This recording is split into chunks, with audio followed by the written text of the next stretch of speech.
Alrighty, welcome back, everyone. Here we go with our coverage of women's singles as well as men's doubles.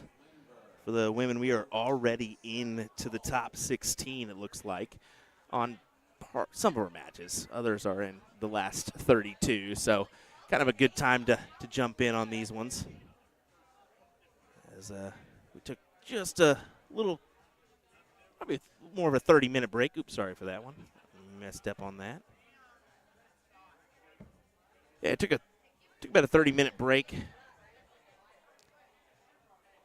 as kind of matches had to be queued in anyway. So these were our first matches brought right after cutting our feeds. So this is the first time we're getting anything up here since we left. So haven't missed out on anything.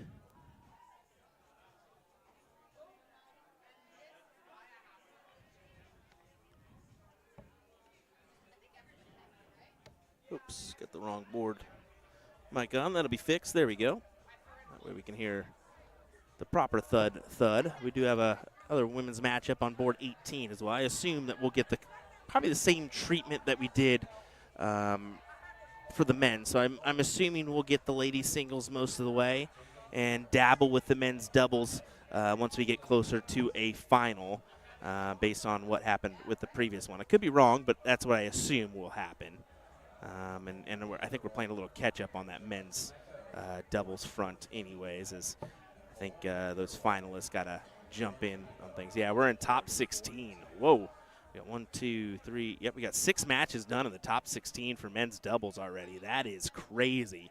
But I am seeing one top 32 match in play. So, yeah, that one will play, and then we'll get those other 2 top 16s, I assume, really quickly after. So it's going to be I'm going to be honest, it's going to be a fairly quick night. Like a crazy quick night.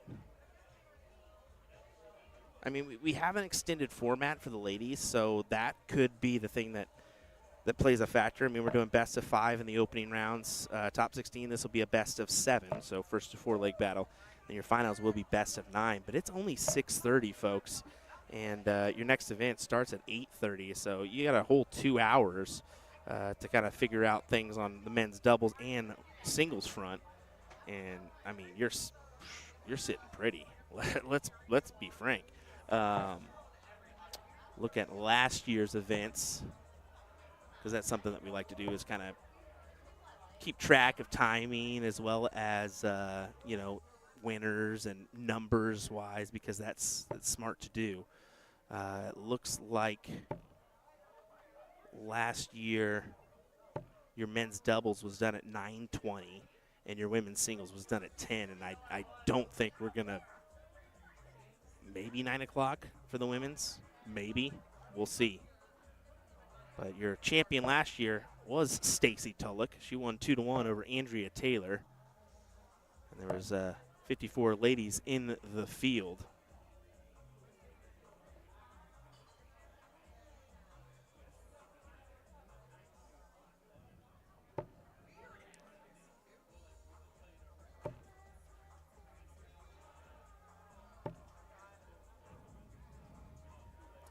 Looks like 30.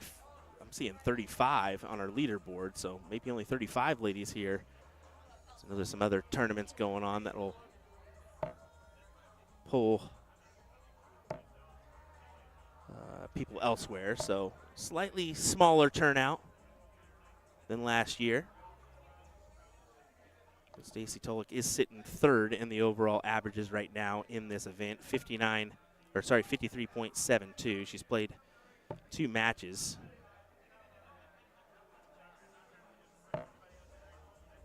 She actually played Melissa Wright in the first round, besting her 3-1. That was a tough match right off the rip for Stacy, and the win is nice. Set your tone off right, and right behind her, of course, Miss Sandy Haas in the 4th position on the leaderboard with a 52.01, and she's played 2 matches as well, playing playing Beth Schaefer and a Miss Kruger to get her to this point. So just some updated information for you folks as to where we sit.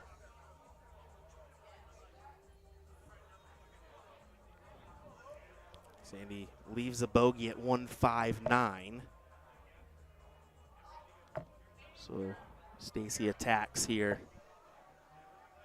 Was hoping for a triple to possibly give herself a check.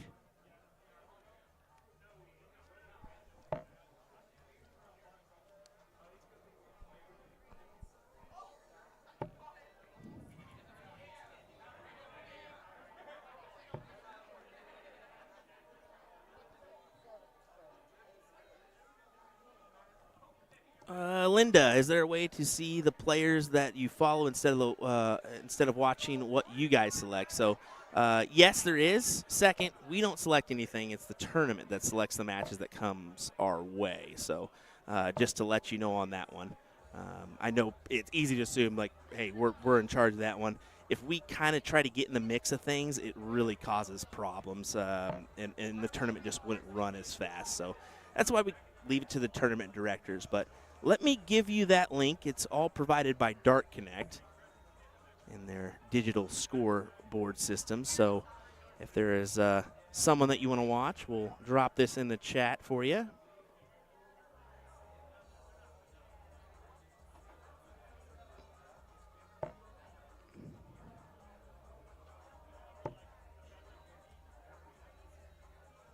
There's that for you.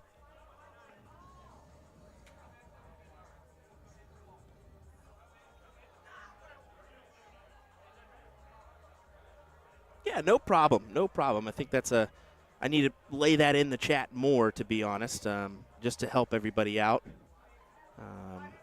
But it can be a little tough too when you're concentrating on everything, the commentary, the production as well, and making sure you get well, they've been doing a great job about getting matches up here in time, to be honest. So no harm on that front. Double 7 for Sandy. Trying to make this 1-1. And clanks it off for barrel. Cannot do it. So Stacy trying to steal this leg away. 12 for tops. That's what she's thinking.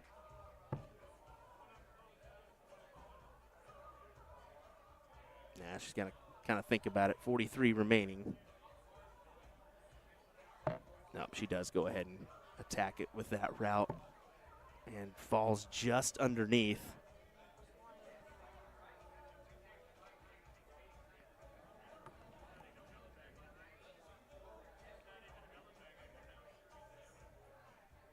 I guess it would help if I get the right position. You can see a flash there of the other board. Apologies for that one. Panicked as I was like, oh, that's not going to work. You can see her kind of walk away there. And she just really wasn't satisfied with that first one. Needed to regroup.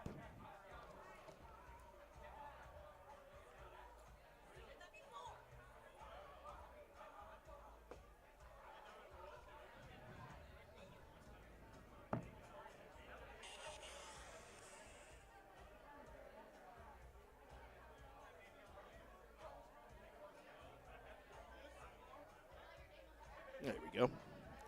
Just checking in everything's up and running like it should. Facebook, YouTube, A-OK. Thanks for joining us, everyone. Panicked there for a second as I was like, oh, that's not working properly. I saw a couple of the when does the stream start and what have you. Stacy did take this to a 2-0 lead here in this one. Sandy's going to have to jump on it really quickly. I did go out there and ask her. I know Jason Brandon's up at Port City this weekend, and Jason and Joe usually team up together, but I guess Joe and Sandy just weren't feeling up to the WDF chase this year. I think they're just kind of content on doing the local gig that they've been doing for a while, so elected to come down here. I think it was a good choice. Joe unfortunately didn't find the success he wanted in the men's singles side, but He does have 2 wins. Sandy picking up one of those with him on the mixed doubles side. I think anytime you pick up at least 1 win on the weekend, it's successful. Of course, you want a little bit more, pay for the trip and maybe a little bit more, in your pocket. But I'll take it. I'll take at least 1 title, right? Most of the time these days is the first round exit for Will. Sandy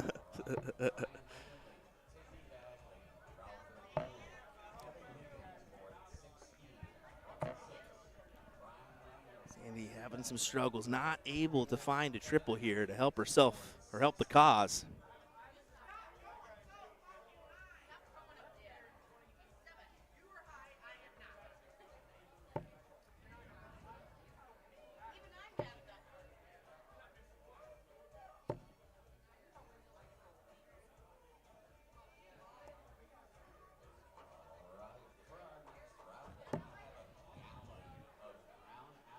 I see just a little smile on her face right there. She can go 3 double tops. I was about to say, if she pulls the Jose de Souza on me, I will flip.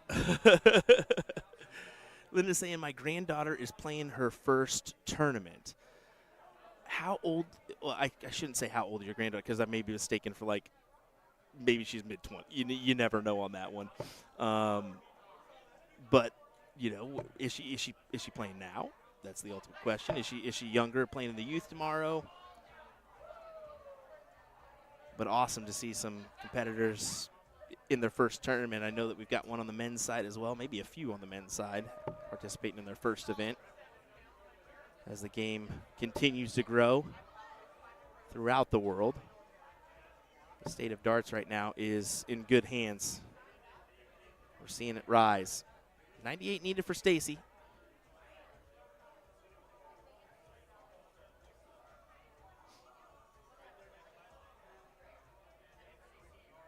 Yes, youth tournament. Okay, so that'll be tomorrow. We will go ahead and I did agree. We'll turn on the youth for the youth event. We'll go ahead and turn it on for the beginning stages. We may not do commentary on those, but we'll turn it on and play some music and have some fun with it. And the finals we'll probably do some commentary on. But I know that was a request from the tournament, is that we would do that one. So yeah, no, we'll go ahead and bring you some early AM, some Sunday vibes per se for the youth adult event. So if you're up eating breakfast, join us.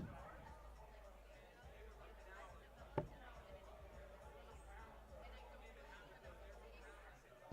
not like you got football to watch tomorrow. Come on, y'all. You got a ways before that. Well, I guess UFL will be coming sooner rather than later, so I can't say there's going to be no football for a while.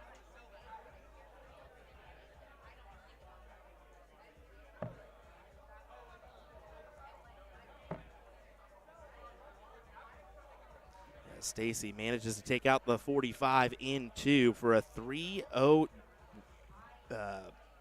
advantage here. Outside victory. I can't say that as it's first to 4 legs.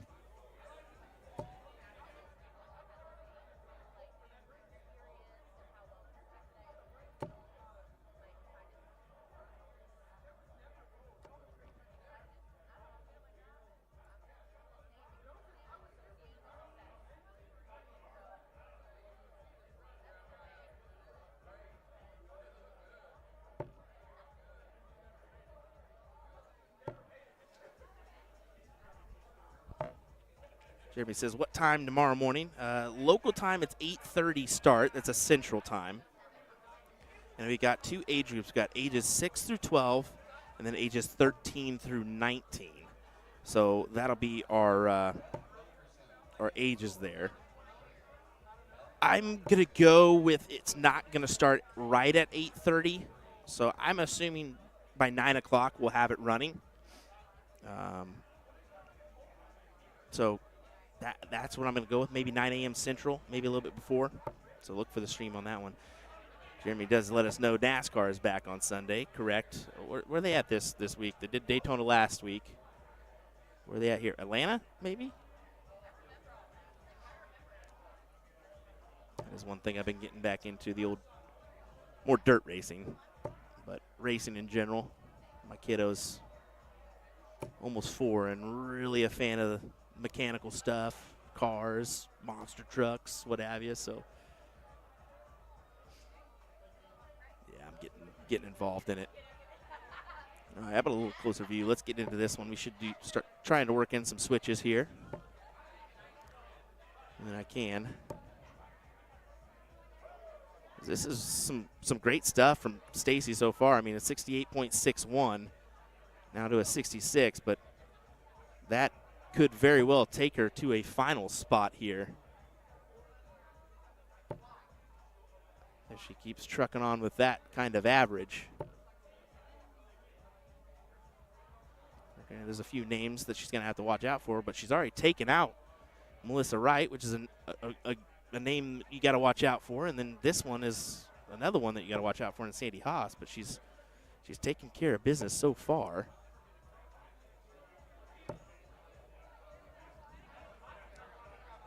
See, there's another match over there. Laura Dinch.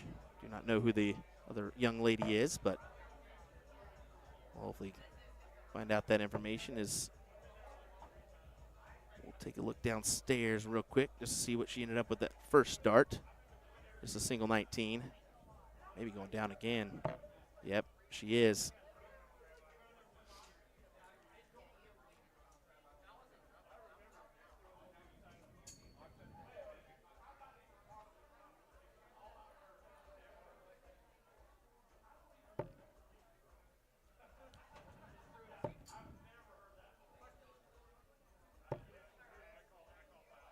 We'll have to make some adjustments too, because tomorrow it's mostly cricket for tomorrow's coverage. It'll be men's doubles and singles as well as ladies doubles and singles. So it'll go ladies doubles cricket at 10:30, men's singles at 11, ladies singles at 1, men's doubles at 1:30.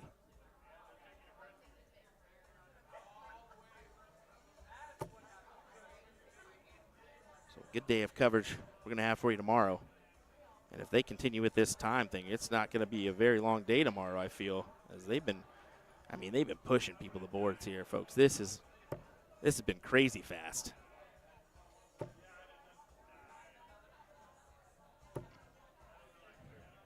Good solid ton there for Stacy.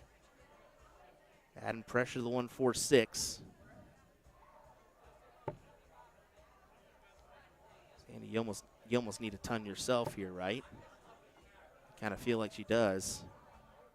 And she's not able to do it. She elected, I think, to go the high side rather than the low side there, trying to go for that double. She's utilized it a few times today in her favor. So, I mean, you can't really blame her for going that way.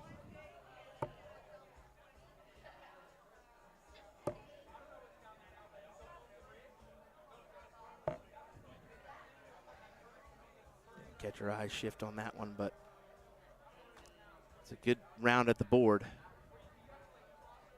I'll leave her with a 2-darter. It's just if Sandy can capitalize on her 2-darter. 68 remaining, trip 20. Ooh. And I said wrong. You can't go trip 20 there. You have to go the 18 route because 18 leaves you the shot at bowl. So I was wrong there. My apologies. I got to take that statement back. Especially with the opponent on that 2-dart checkout, and she's been able to. I mean, she's got the 3-0 lead right now, and looking for the win. 14 for tops to advance into the last 8. That's a great marker, and she floats it above. So it'll be back to Sandy. 10 for tops, I would assume, or I guess double 15.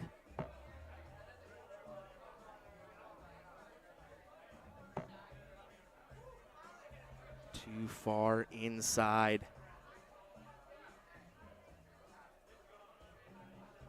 And Tolek's on tops. I see her taking this here. I see the 4-0. We'll see.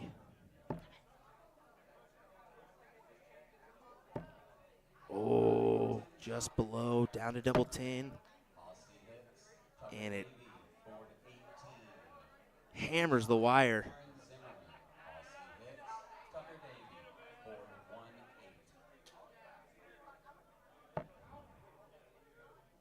Yep, 7 for double 4. That would be my route there as well.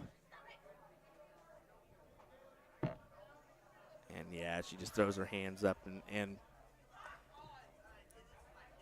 unfortunate go back to Stacy, and you just can't keep giving her chances at it, because she's going to take it, and this is going to be the match.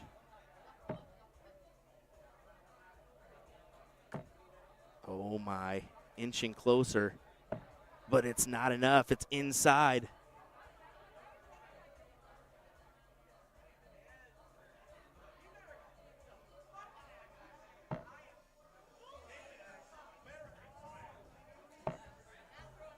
And saying this is a tough one to watch. No, I think it's a tough leg here. I mean, Stacy before this one was averaging pretty good. She had a few nice legs mixed in there. But these legs will creep in. We've all had them. Stacy immediately attacking the double 5, and once again hammers the wire and finds the neighbor. Well, who's it going to be, ladies? Who's going to take the leg?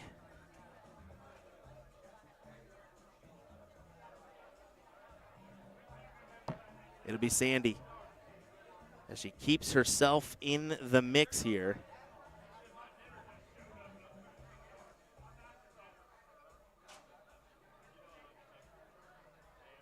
Stacy just noticed her flight popped off there. Had to go grab it. She was stepping on the hockey with one dart with no flight. That would have been interesting. And she was right into the triple 20. Can't find another, but a nice turn at 85. She'll take that.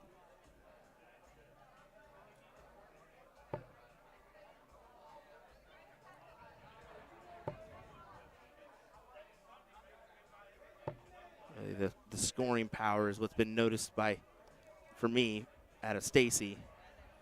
She's just been able to get herself down to a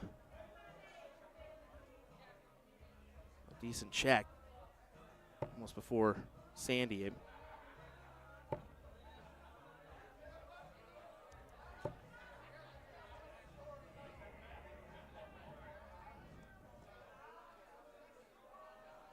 Sandy baby going downstairs. Yep, looks like it. She's just trying to find something of value. She hasn't been able to find anything. Stacy's finding the triples, and Sandy's not.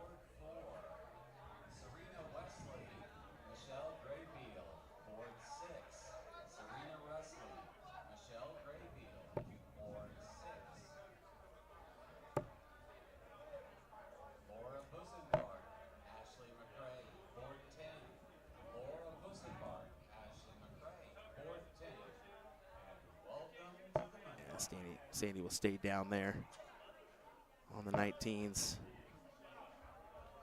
Just hoping for some confidence here. Triple would do that. She's just been avoiding her. Looks like we did get a men's doubles matchup called on our board 18. Those are our two boards that we're streaming this weekend, board 18 and 19, for you checking out Dart Connect. Jeremy saying, how's the weather down there? It's not bad. It was pretty cold when we first came in, but that was kind of the case for the Midwest, most of the Midwest and some of the South there on Tuesday, Wednesday. But we left early Tuesday in order to make it here, because I think I had 6 inches of snow right after I left in Wichita. So luckily we made it down here for this event. But I'm looking forward to Monday and Tuesday. I think it's supposed to be 60s, 70s again, so a nice heat uptick. So I hopefully can roll the windows down on my drive home. At 11 hours to get here to Decatur, Alabama, and with the weather, it was more like 15. Maybe 14, 15, yeah.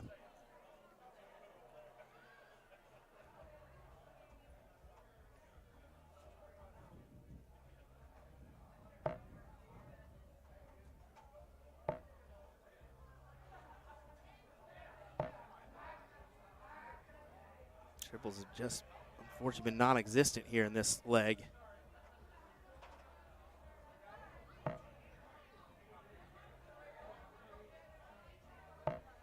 This is good too. I mentioned it earlier, but I'll mention it again. I mean, I kind of like it that the women are they're playing the same format as the men here. I mean, best of 7 or best of 5 opener, best of 7 in the top 16, finals best of 9. Usually, you see the ladies play one game less on their formats. So they'll open up with a best of 5, and then the top 16, maybe they do. Maybe the top 16 they keep with the best of 5, and then their finals they jump up to maybe a best of 7 or what have you, maybe a two leg difference. But yeah, I think it's great that they're getting the same format here as the men.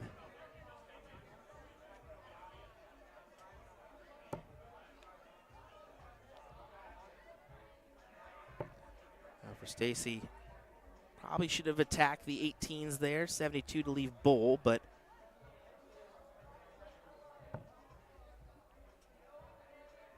she's got this 3-1 advantage that kind of, I mean, it lets you do what you want per se, but I mean, the ideal look would have been the 18s to at least potentially give you the look. But she's going to get the look at 68 here, as Sandy cannot grab the Shanghai finish.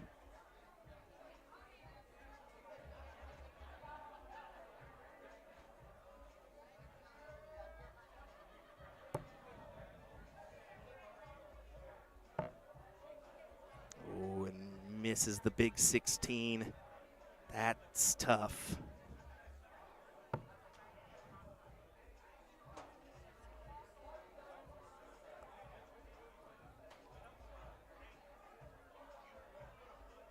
Got to give yourself the look at the out. Instead, Sandy's going to be hoping for a 3-2 score, and she misses the big number as well. Oh.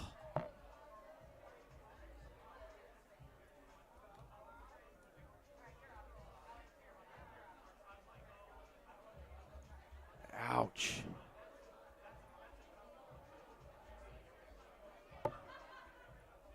Yep. She's shaking her head knowing, oh, man, I'm not doing myself any favors. Now you got to go 51 or 17. She gets the 51.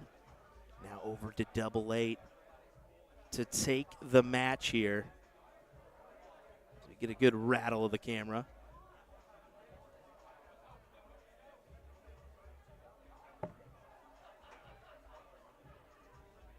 Can't put it in. Jeremy Jones saying, do you play darts? Yes, I do play darts. I just started playing in my first league in probably over a couple years now, online, granted, but I don't really have much time to play anymore, to be fair. I'm usually committed to the streaming side of things.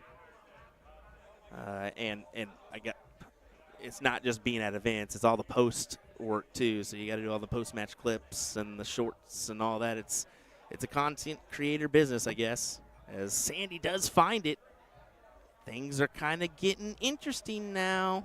Stacy is somewhat let off the gas, and Sandy started pressing down on it a little bit. Now, granted, that leg, the last two maybe haven't been excellent, but it produces opportunities for Sandy and just makes her think, okay, I'm still in this. I can still play, and that proves it. A nice 140 for her there.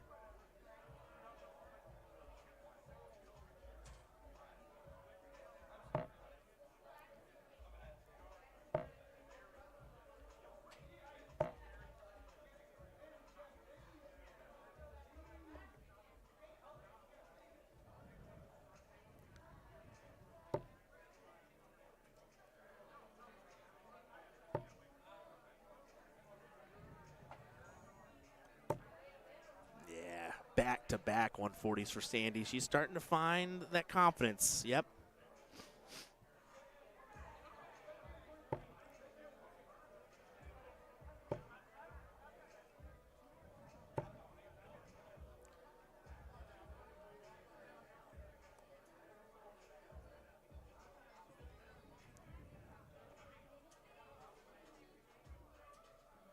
Sandy will stay up top, it looks like. Not going to be happy with that one. Kind of floated out of her hand, Bert. It looked like. Question from Dominic says, what's your favorite set of darts? Why a steel tip league instead and not a soft tip league? So,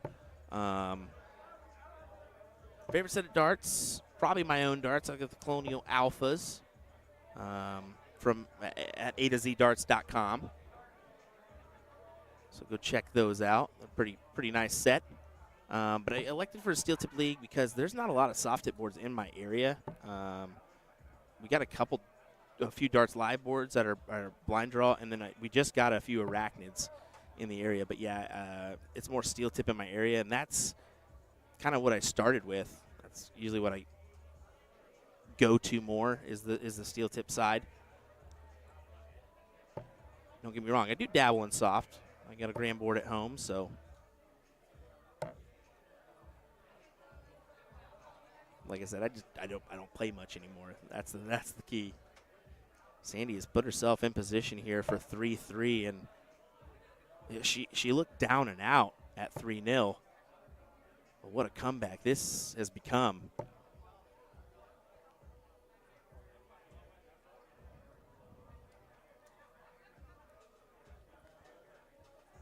I do believe this is a semifinal match.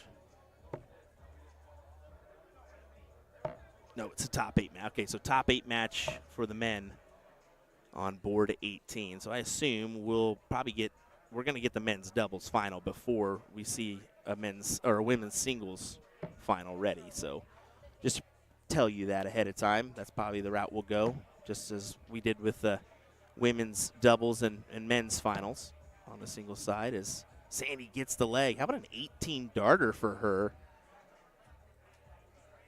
She's kind of turned it around. And I believe it is it cork? We saw that on the men's side is cork for the start. So I think Stacy will throw for the middle. Yes, she will.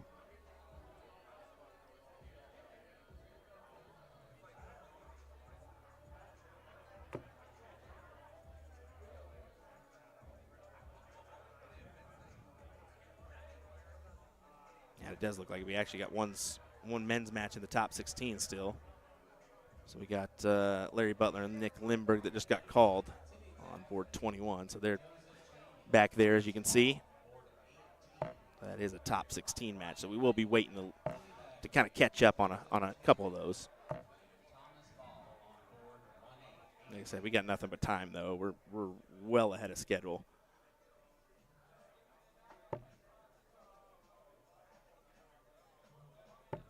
At least it looks like. Granted, it's more of like I said, the long format for the ladies, so we'll see where we end up at the end of the night. But yeah, nothing but time. Stacey once again attacking that 19.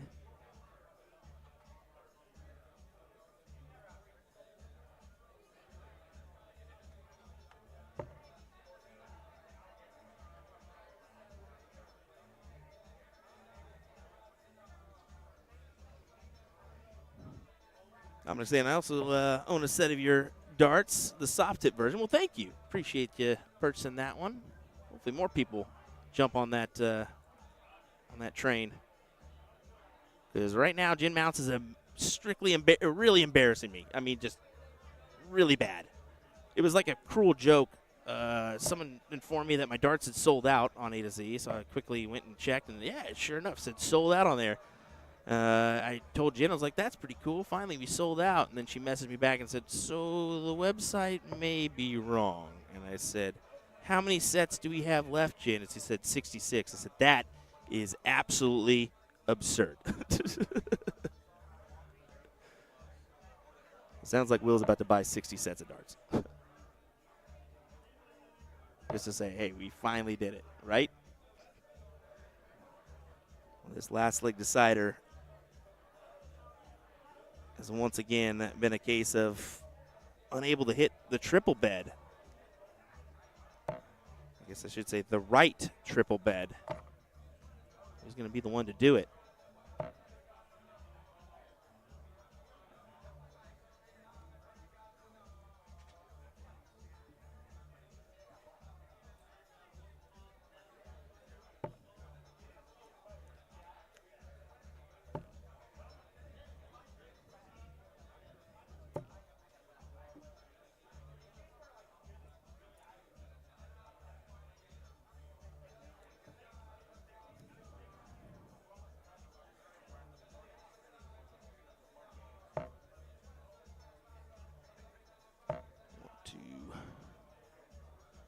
To take a look here at this one. Let me find the match. Yeah, Sandy Haas, Stacey Tulloch, the winner, will play J.J. Lear or Cindy Drock in the next round. And I mentioned Cindy because, well, she won the 301 event last night, so it'll be a tough match for whoever comes through this one. Nordench is through, the first one through to the quarterfinals on this women's bracket. As Stacey does find the 57 there, and more than that, how about two of them for a 1-3-3?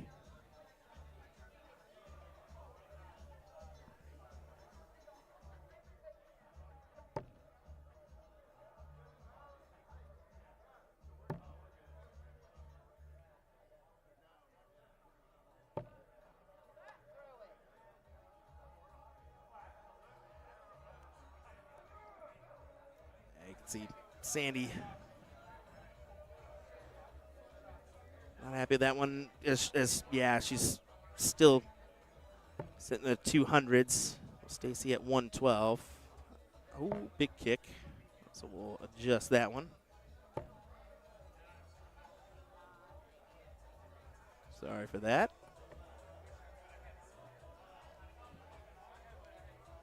Good lead for Stacey at 28. She's going to give herself, looks like 6 from that range. Yep, she will have 6 from 28 to advance into the quarterfinals here at Shoot for the Moon.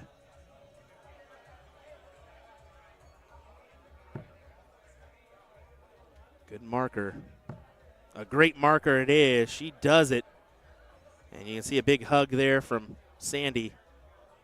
She's going to give the approval, a little chat as well. They know that's a tough one between the two. A couple good friends. So Stacey Tulloch will advance here into the quarterfinal, second quarterfinalist of the women's bracket. Going to be J.J. Lear or Cindy Drock in the next match for her. So looks like we will have a men's doubles matchup that just got called here on board 18. So that'll be the next one that we have. We'll set up everything for that one as we'll just take a look at a few warm-up darts before we get underway. Well, folks, thanks for joining us. We appreciate it. Your viewership has been great today. I was kind of concerned, to be honest, with all the streams and the tournaments going on. But, hey, I love it. I love it. I absolutely love it. As Shaggy says, somebody suppressed the out-of-stock alert. Yeah, I guess so. As Joe Cheney does come on over, and he'll take a few warm-ups. That's the one that we were waiting on. It looks like they're going to be quick warm-ups. But, all right, we'll start here in just a second, folks. Thanks for joining us.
What do you say? Let's get back into it, huh?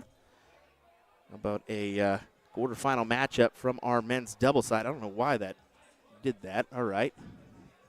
Sorry about the old wrong camera there. Oh, I know. I was trying to make that adjustment after getting kicked, making sure we were good to go. So apologies for that. But, hey, there we go.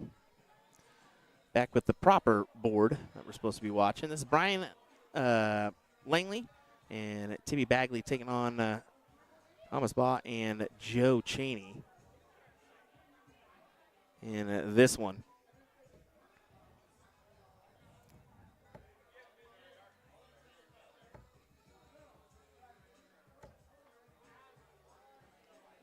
Was that 90? Yep. Like a possibility that was a little bit more, but no, just the 90 on the board for him. This should be a good one. I mean, all the players in this match have had moments of greatness. I mean, what was it semifinal run for Thomas?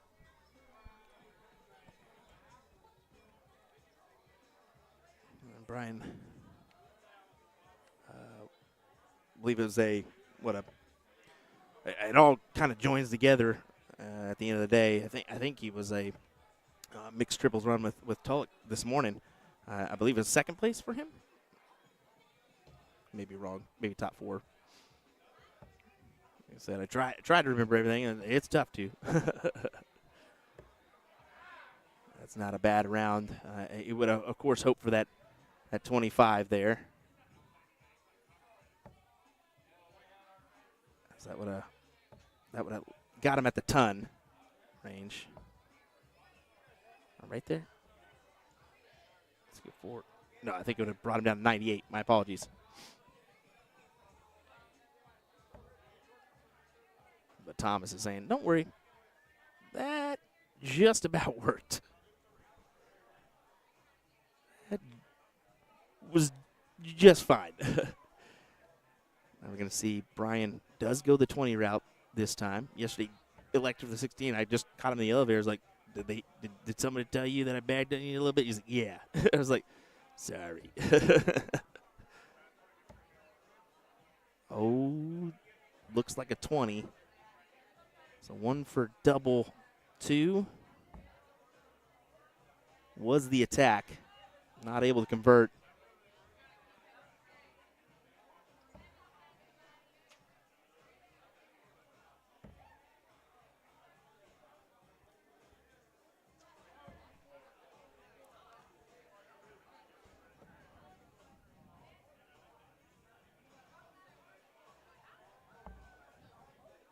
Uh-oh, Madhouse it is.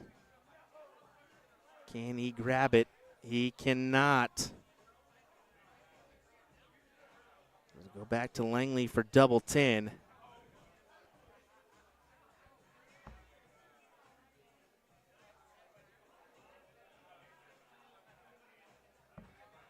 And he gets the double 7. That'll work for 1-0. Cheney going to waste no time at his bull attempt here. Kind of a hesitation there, and he did drop a flight, so somebody's going to have to warn him on that one. Or, no, he just dropped the whole dart. My apologies. There's in the red bit, though. And Bagley outside, so it'll be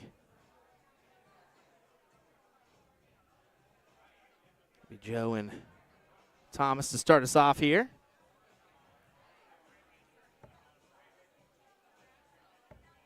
Oops. Probably a little rapid there on the turn. Apologies there, Joe. Probably scared him. Tom saying, great coverage today. It's been my Saturday. Well, appreciate you joining us. What's your favorite online league to join? Local leagues I've done in the past are far away from me now.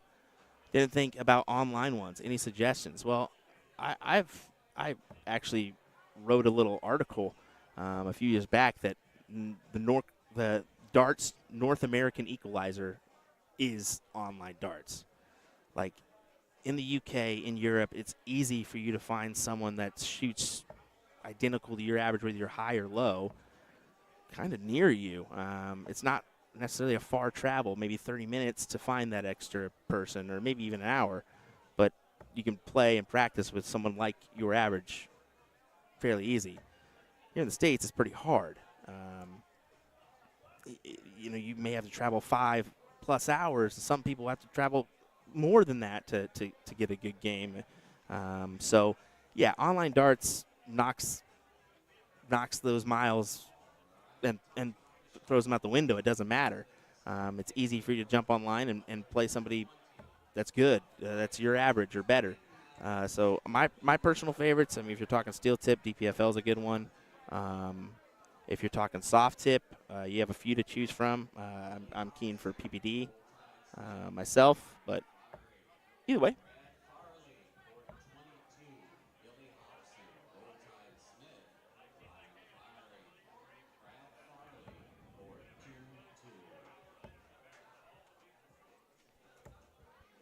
Online darts is awesome, says Ken.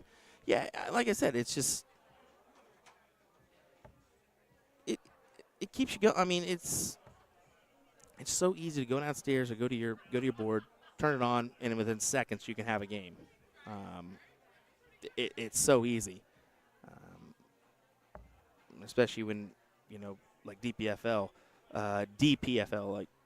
is a good one because they literally have divisions that put you within average rankings, and it makes for a fun season. You're gonna have matches. Every match is gonna be difficult. There's going to be no real cakewalk matches. Now, you can get lucky and have a few, but it's going to be tough matches. And they have the other bonus stuff in there, like Super Cup and what they have, blind draw nights. They also have special events as well. So, yeah, go check it out. DPFLdarts.com, I think, is the best place to do that. As Cheney takes it out for 1-1 here. And not the best of bull attempts for Timmy Bagley, as Cheney will take it and start this leg.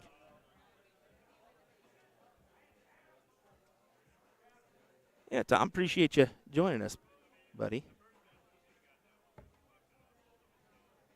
It's been a good day here in Decatur, Alabama. And big shout out to our tournament staff as well. They've done an excellent job. Like I said earlier, cruising and bruising through this bracket. The team up there, just amazing. Can't say enough.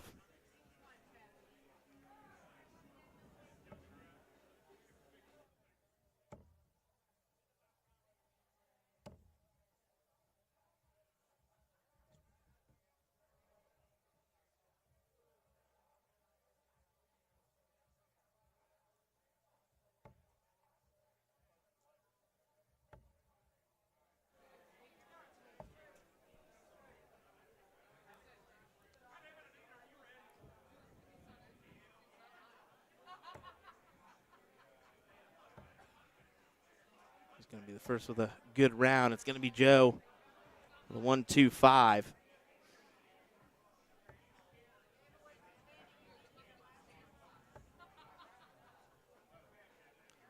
Putting pressure on Bagley and Langley. And pressure really has been added. Timmy only a 26.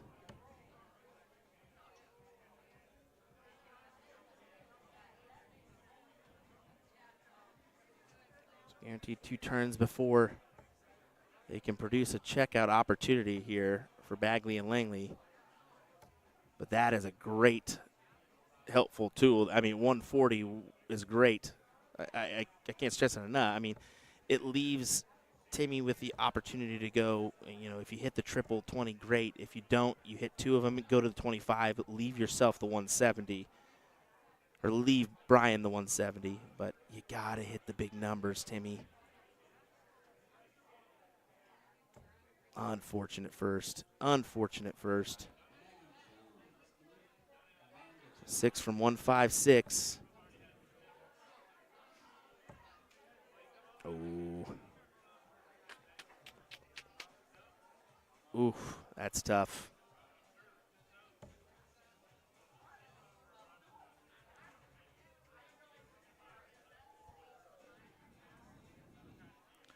and Brian's thinking ton here. I mean, I hit a ton. I leave the 94. Takes a quick check of the scoreboard. Try to split the uprights.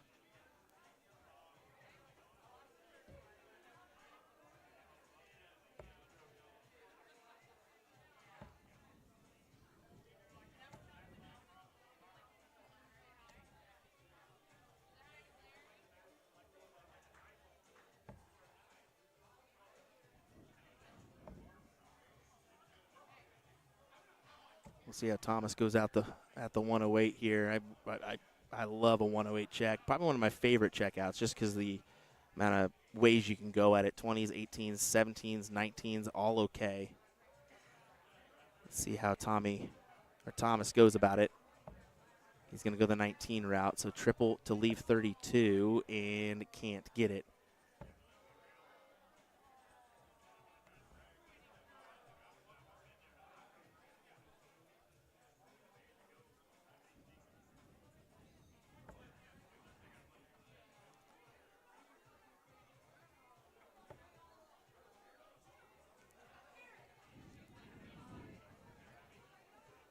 See Cheney licking his chops here, knowing this is his chance. 52 for a semifinal, 12 for tops. Pins it. 2-dart check, it'll work as they will advance into the semifinal here in Decatur, Alabama. Let me just take a look here at our brackets on the men's side.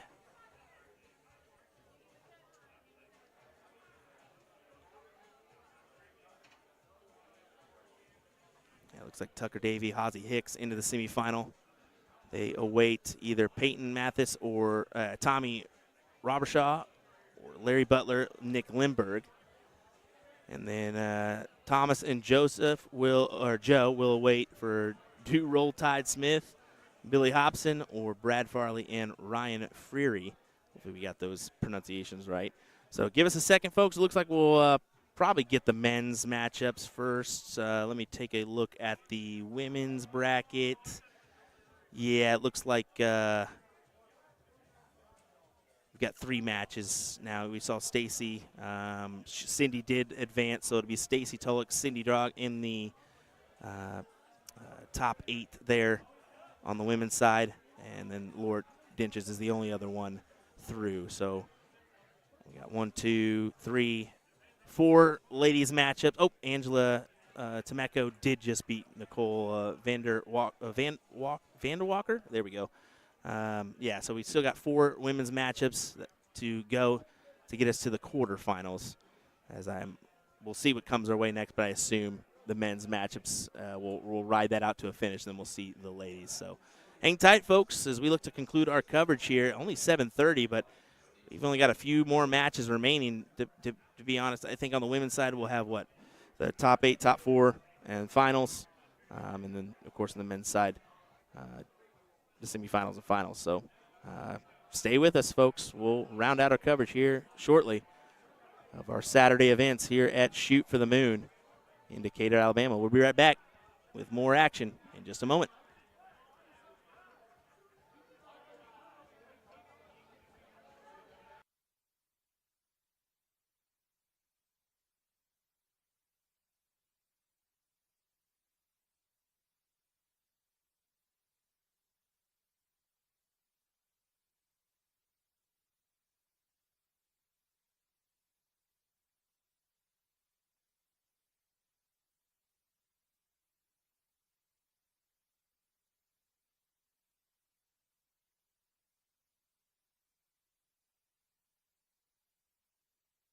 Let me tell you about A to Z Darts. We're a specialty dart store with over 10,000 different products. We create in-depth videos and blogs to help improve your game and showcase our products. We give helpful advice on how to practice darts, the fundamentals of form and mechanics, and how to make better decisions when purchasing your darting equipment. Whether you're brand new or a seasoned player, we try to provide fun and informative content. I'm Jen, the creative director for A to Z Darts. I've been playing for over 10 years, and I've traveled the world competing in and promoting the sport. This is Will. He runs our live streaming company, USA Darts, and and travels the globe as well to broadcast major darting events and interview PDC players alike. You'll find over 2,000 different sets of darts on our website. Guessing right now you're pretty interested in our resources? Learn about form, throwing mechanics, practice routines, scoring and grouping, checkout methods, cricket strategy, and much more. Visit a-zdarts.com to take advantage of our blog or follow us on social media at azdarts today. This game is going to be key. You can tell by the way they're scoring. There may be nothing in it. One man misses, does the other man get? Yes! Double 12! That is the most amazing records you will ever see in your life! I can't speak! 12, and the 9 Dart King lands another one! Covered by Team Michael. Double 12 back going! Michael back going! Luke Humphries, the ascension is complete. Incredible stuff. The world number 1 is world champion.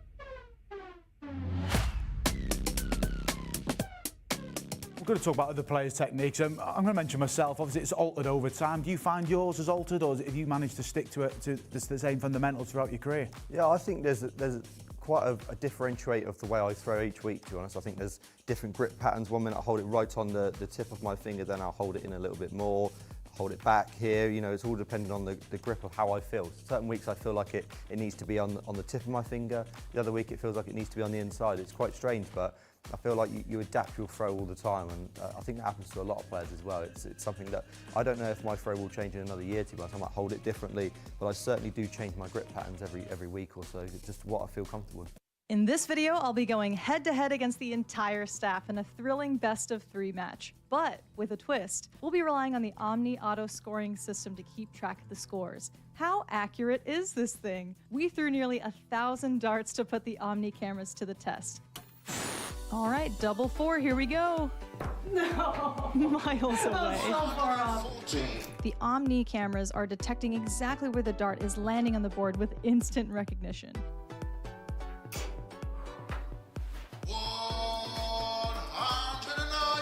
Hey, thanks for letting me win the last one. You unleashed the beast. Of course, Nate, the experienced player, is not going down without a fight as he lands a precision double 7.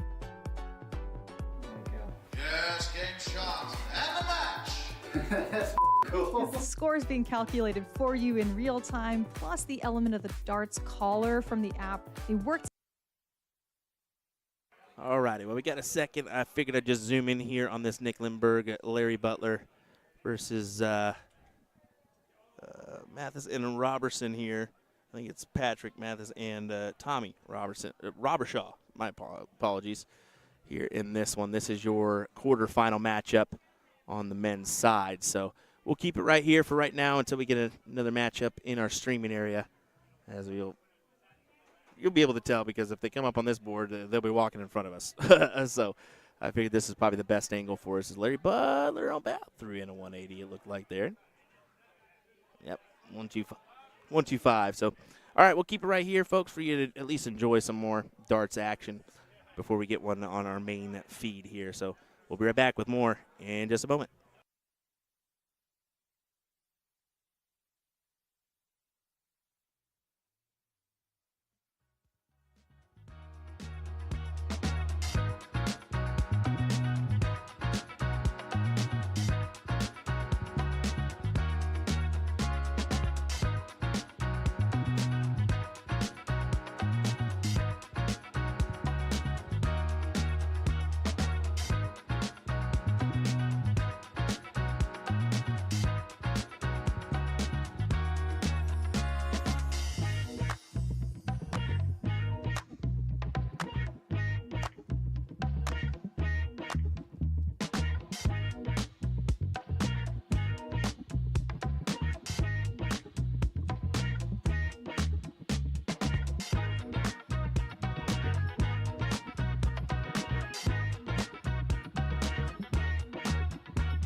Righty. Well, I was thinking we possibly just get the rest of the men's doubles action in here, but looks like they did throw a ladies matchup up, so we'll find out. I think they may have the men's doubles is going to be on 19. Okay, that's what they're going to do. So we'll just give you this one for right now. Let me pull up the scoreboard so we have it. This is Angela Temeko and Laura Bussenbark? Hopefully we said that right. If not, don't kill me. This is your quarterfinal matchup here for our ladies singles event.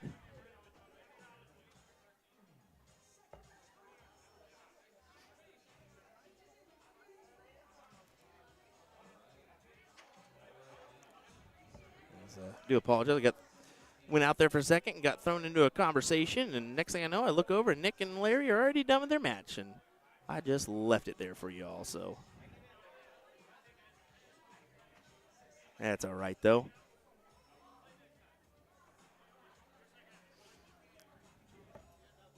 You guys know I'm going to be quick to jump on that one.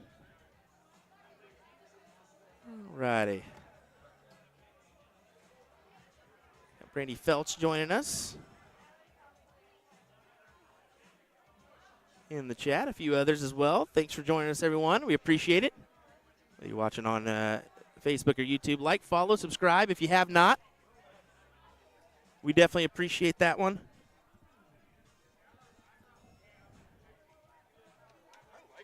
They're not bad. They're not bad. They got just a little bit of a pivot point. Oh, I need to grab a chair. I'll be right back.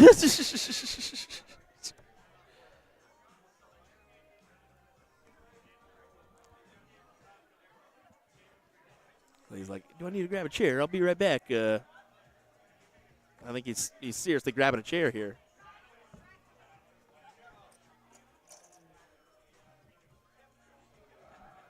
Gonna try to work his way. I don't know. I don't have an extra mic, so we'll figure it out though.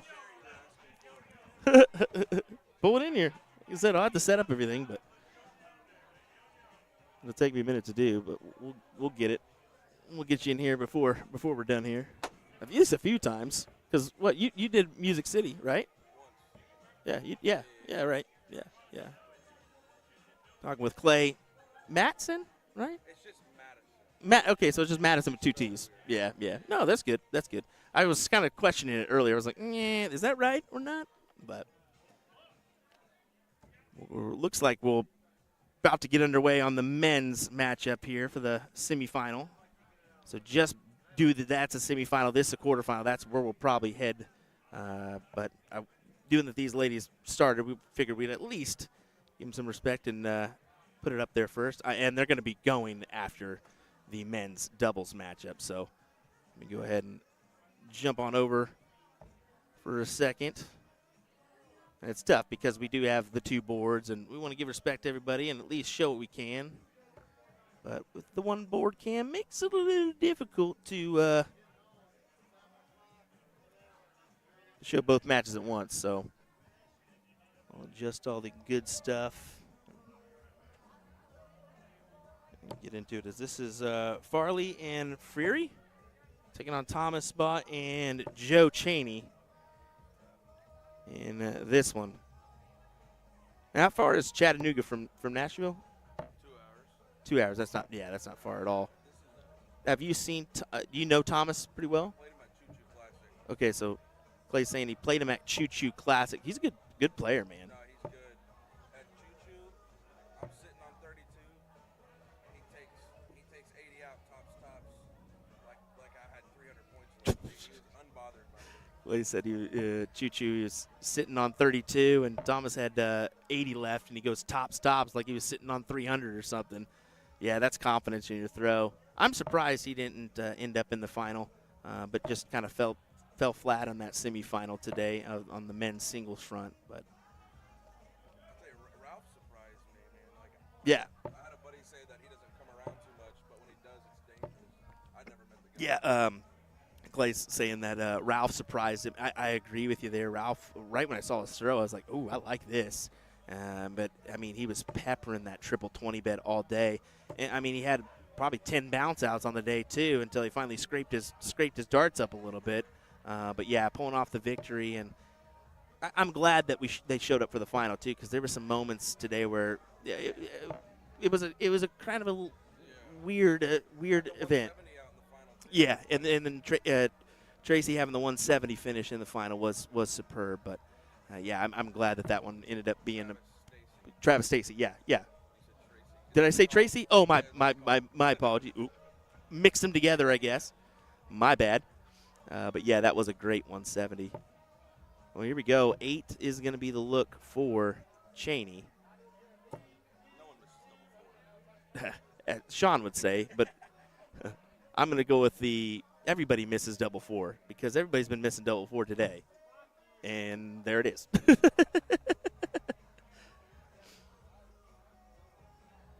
I've been catching Larry Butler and Joe having some conversations off and on throughout the tournament. I'm wondering if they're just talking old 1920 stories or what. See, once again, everybody misses double 4. It's been the nature of the weekend. And he goes inside to leave the madhouse. Difficult. Imagine leaving the wife and kids to just biff you out. Yeah, there it goes. Does manage to scrape by and grab it.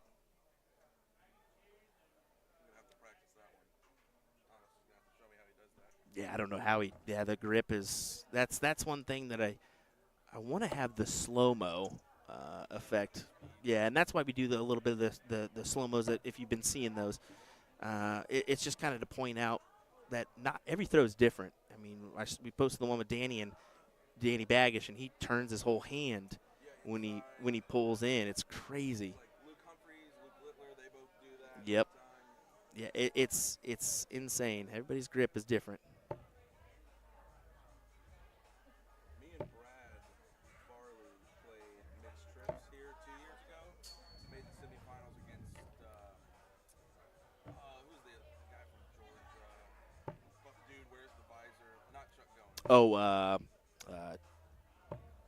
John Steinhofer, right? Steinhofer and Graybeal and I can't remember Steinhofer's partner, but man, they gave it to us. They gave it to us. Tom saying, who's the nicest dart player you've met? That's a tough one, because I've met a lot of nice dart players. I'll show up and kind of throw this out there. I'll go PDC level nicest. So Johnny Clayton, Damon Hedda, Luke Humphreys is superb. Those 3 guys, all top notch. I mean, Damon Hedda is so nice. He was calling me while I was at the match play, and I was like, "What is going on?" He's like, "Hey, we're gonna go out and hang out. Do you want to go join us?" And I was like, "Who's we?" And he goes, and he shows the camera. It's Dimitri, Gary Anderson. I'm like, "What is going on?" Well, from an American standpoint, the only right answer is Jason Brand. Yeah, Jason, JB, even Cheney is up there.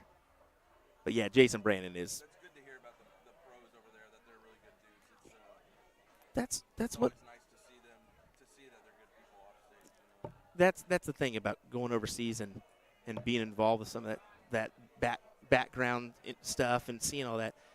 You really see that, dude, they're just dart players too. They're just like all of us. They just want to have a good time and enjoy themselves. They just are good. I love seeing the videos like Michael Van Gerwen backstage before matches, ripping cigs and drinking. Goes on stage, that blows my mind. Yep, they're just like us in every aspect, and I'll let you think about that one. Jason Bernard says Glenn Durant did a good video on dart grip types not too long ago. Yeah, he's had a few of those master, I guess they call them master classes or training videos. Look at that 177 there to set up the out. What a shot. I would have done the same thing. Look at this, 74, 73 averages here in this one. A worthy semi. Trey, you are correct. Yeah, Troy's saying the best part of the coverage today was the Travis Stacy 170 checkout, for sure. Anytime you get a 170, it's nice. Let's send it to a decider here, Brad. We'll see if he can. Double 8 cannot, and you know Cheney loves that double 18. Can he make it a 2-0? That he does. That he does. So it'll be Cheney and Baugh in the finals. It's just who will they play? I think we got the other matchup. Nick Lindbergh, Larry Butler taking on Tucker Davey and his partner on board 20. But we're going to go ahead and adjust as we'll head to this women's matchup because it's a streamed match before we get our men's doubles final. So let me do that one.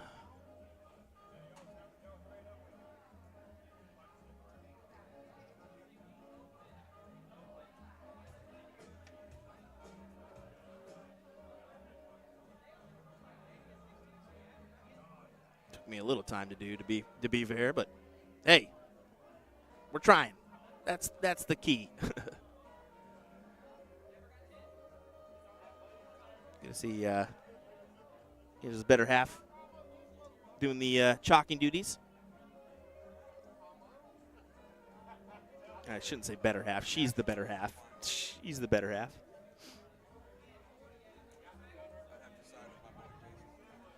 He said, I gotta side with Jason. Love it. Let me interesting song choice that we're having here. Yeah, it looks like we're only waiting on one matchup. Heather Caddy and Kristen Hayes. And the winner of that one will play Beth Dunkerson. We got Laura Dench, Serena Wesley on board 16. Cindy Drock and Stacy Tulloch on board 8. And then in this one on, of course, board 18.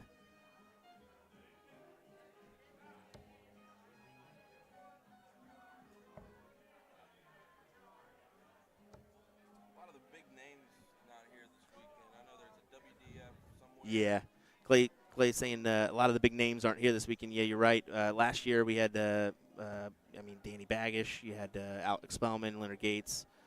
You also had on the women's front, you had Paula Murphy, Andrea Taylor, Shay Cole, those individuals. But yeah, I'm missing a few just because of how many events here. You mentioned, there's a big event in Portland, yes, but also I think you got four other events going on as well. And oh man, try to give her a shot at the 1-2-5, but drops that dart at the double 20 low.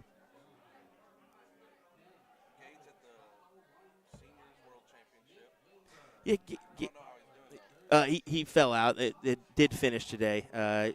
Gates lost to Graham Usher, who was a finalist, but he lost to Ross Montgomery in the World Seniors today. So a 4th straight year going to Scotland on that World Seniors. Crazy. All right, 3 for 32. And she gets it. She'll take a 2-0 lead here in this first to 4-leg match.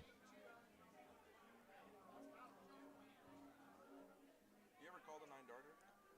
I have, yes, I've called one soft tip 9. And then I was the spotter for the Alex Spellman Continental Cup. Continental Cup 9-darter. And that one I jumped in the air when he hit it. It was pretty cool. Yeah, so. I was talking to Brad Farley. Last year he had Matt Campbell hit a 9-darter against Brad Farley, one of the guys that just played in that men's doubles. Oh, really? Yeah, I mean, anytime. It's just something special. You rarely see it happen in person, but when it does, it's great. I mean, it's just like the 170. I mean, how often do you see the 170 finish? But when it happens, it certainly is nuts. As a reminder too, I got to check a cord here, but I tried to set up a second one and it wasn't quite working. But we're gonna get a second. I'm gonna get you set up on this headphone for tomorrow for sure. I'll just work on it tonight when we're done here with the stream. Because I think I got everything I need. I should. What?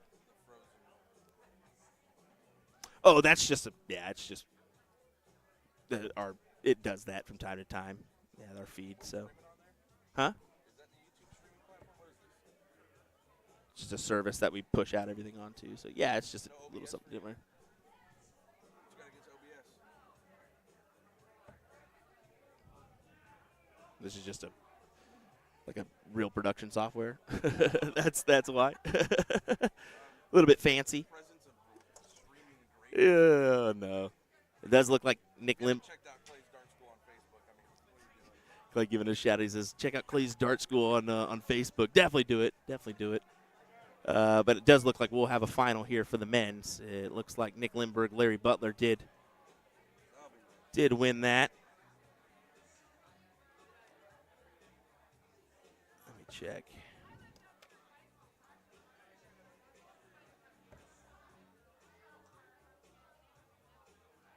Yep, it'll be Larry Butler, Nick Lindbergh versus Thomas Baugh and Joe Cheney in that final, and that'll be on board 19. So How that do will. you decide when you come alone and when you come with people? Clay asking how do we decide when we come alone and come with people? It just kind of works out on scheduling too. So I mean, we have a quote unquote set crew, but we'll see what happens, you know. But yeah, I mean, Ryan has a job. Sean's a school teacher. Me and Nick are the really ones that are just doing the production side. So Deshera. So that's your commentary crew mainly. You'll have, of course, a few others. I mean, you got your, Steve Hilger or whatnot. But, yeah, it's just kind of picking and choosing, and seeing what works out best. And because they'll have vacation days. Well, do we use them for this event and then miss out on this event? That kind of deal, too. So it's a tricky game. But we are talking about, expansion. And I've mentioned this a few times, but we're still kind of on the works of how we're going to figure that out. But we're looking at expanding, the commentary crew so that we do have a fill-in for all our events. And the Clay's like bunching up, and that's what we'll do. That's why it's nice to get people in there here and there. So, like I said, I'll try to work on some stuff tonight and get an extra mic in here, get a few people extra in here tomorrow for sure. Just to have some conversation, learn about people too. Angela, I'm not keen on the 19 start there. I think Bull, you got to go Bull, right? Laura. Especially after seeing Laura have a shot at a double 20 on it as well. Yeah, I mean, Laura did just she did take the look at 125 on the Bull and had a shot at that double 20. I'm a fan of that. Yeah, that'll work. That'll leave you tidy at 32.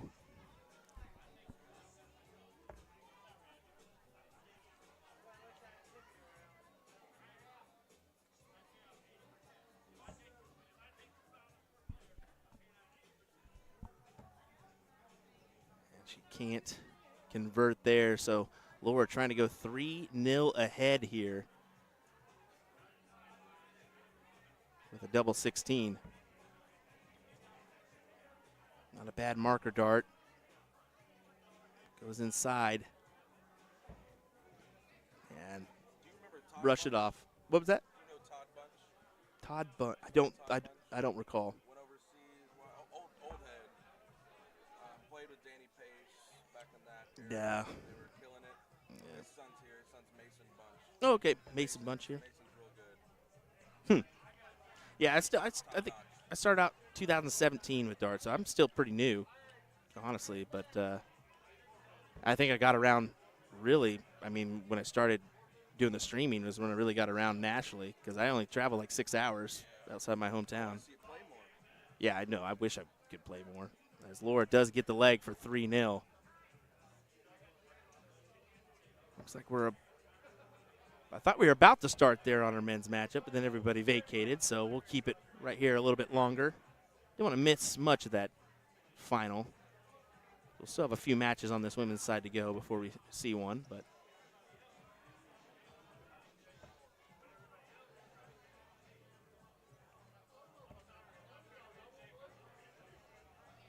Got any leagues in Wichita you playing? Do I have any leagues in Wichita? I mean, I used to play in some leagues. I just don't have the time because they're usually a set day per week. And usually, I mean, with the CSC Challenger Series or WCS, I come home and Monday, Wednesday, I'm commentary. So to commit to a Tuesday or something is tough. So, yeah, I played DPFL, and that's pretty much it. That's pretty much it. Because you can do that anywhere. Yeah. I mean, I played a match Tuesday night in Little Rock from a hotel room just because I had to fit it in and make it work this week. So I drove to Vegas this year, and I got pulled over in Little Rock. that's yeah. And Driving to Vegas is nuts. he asked me where I was going. I said Vegas. And he goes, just keep going. He didn't even give me tickets. Just keep on all trekking. That's great. That's 20 great. 28 hours. Yeah, I bet to say that's a trek to Vegas from Nashville. That 28 hours? Oh no, no way. Beautiful. Oh, I'm sure. Arizona. Drove over the Hoover Dam. I think that's some of the stuff that we don't take for granted. Is everybody think, oh, I need to go to Europe. I need to do this. There are some sites here in the U.S. that you have to see. I mean, I saw even, Grand Canyon. oh yeah, Grand Canyon. Even going to like New York, it's let's be honest, it's a dump. But at the same time, it's great. Back from New York. New York City, like Manhattan. Oh, geez, no, thank you. I was up there from August to December of last year. I lived there. Ooh. I hated it. I don't blame you. All right, looks like we're about to get underway here on the men's final. So I'm going to make the adjustment, unfortunately. Make sure to see me tomorrow. I'm going to get everything set up for you. Clay's exiting the room, so we'll get him in the mix as soon as we can, as we'll go to our final here on the men's side. Let me make some adjustments. Come on. All right, there we go. All righty, here we go. It's going to be Nick Limberg and Larry Butler taking on Thomas Baugh and Joe Cheney here for our men's doubles final. Definitely should be a good back-and-forth battle between these guys.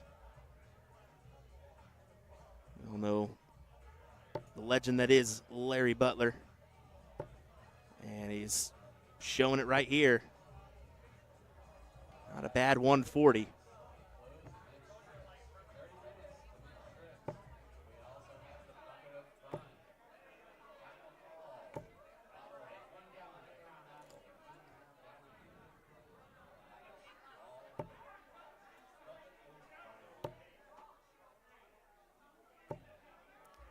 Can't quite find a triple for a ton. Go to Thomas, hoping for a ton himself.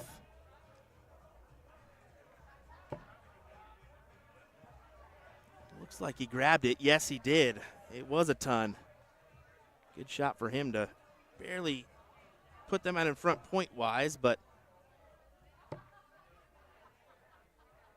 somewhat the darts are in the hands of Larry. Yep, ton to leave 160. Gets the first look at a check.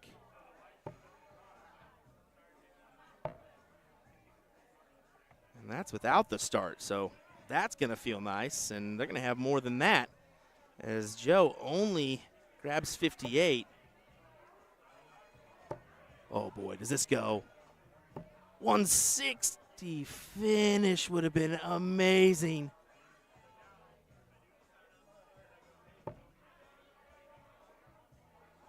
And Larry's going to come back with tops. So did it matter that he didn't hit it? It would have been great. Would have been a clippable moment, but yeah, Larry takes it out. And it's a 16-dart leg for him and Nick Limberg to take the first leg with a 93.94 average. 25-bit for Joe, outside for Nick. Cheney will get the start. Fist bump for his opponent, or for his teammate, my apologies. Has a laugh, and another fist. Oh, before we go, or fist bump. I keep saying fist pump for some reason.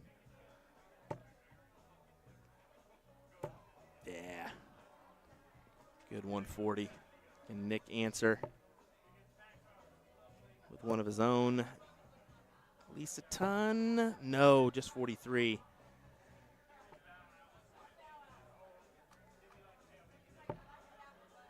Sally Kelly says, watching from Port City.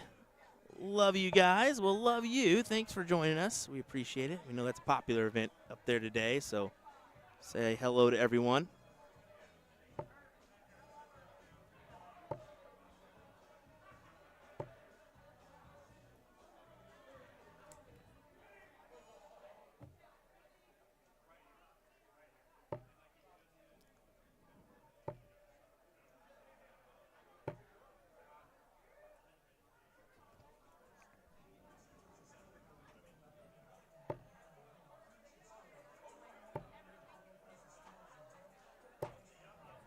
Few forgettable rounds for Nick and Larry, but they're able to produce there with a ton.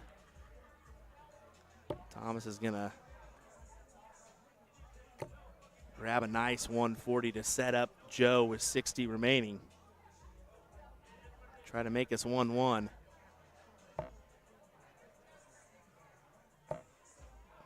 Once Larry fills it up here, and he does. 171 for Larry.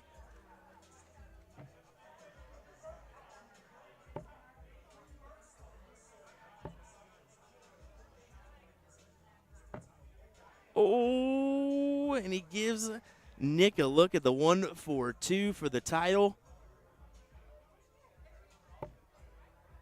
And it will not go. So what do you say? Are we going to be tied 1-1 and set for a decider here? It's up to Thomas. Just inside. Up to double five. We will head to a decider here in our men's doubles 501 final. Go for the middle. Cheney once again at 25.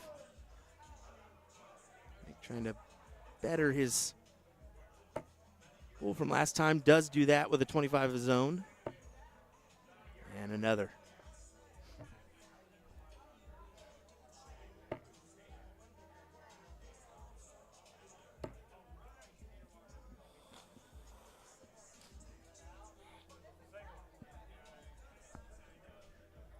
We got an epic bowl off here, don't we? And Nick's able to do it with a red bit.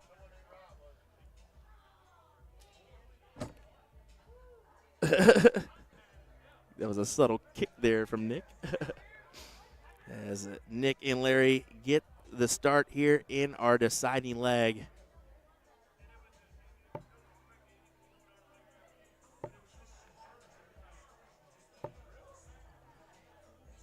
What's up for grabs in this one? We haven't talked about that, as it's $800 for first, $460 for second is what I'm seeing here. So a pretty good payday.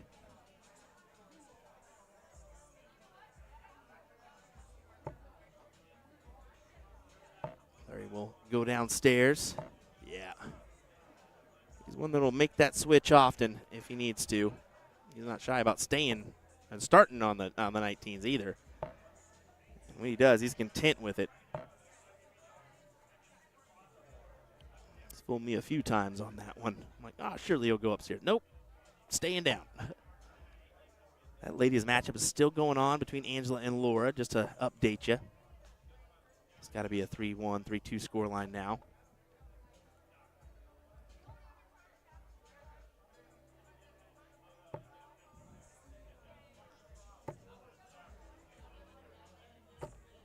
Oh, Cheney can't find that triple with the last. Thomas thought it was in. I think Joe kind of did too.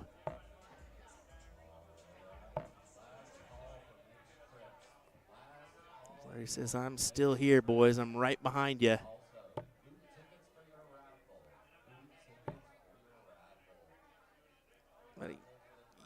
I say right behind you. I mean, they had to start. And these guys get the throw. So 195 plays 281. You need two triples here, Nick.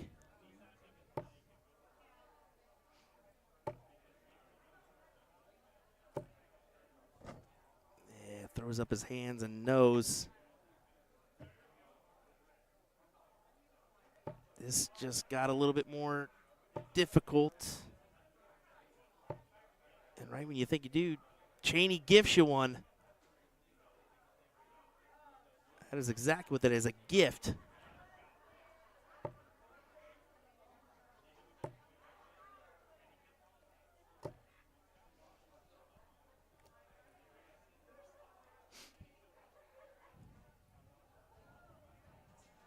So what will Thomas leave Joe is the question. Oh, I don't feel like it's enough. You want to be below the ton range there, I think.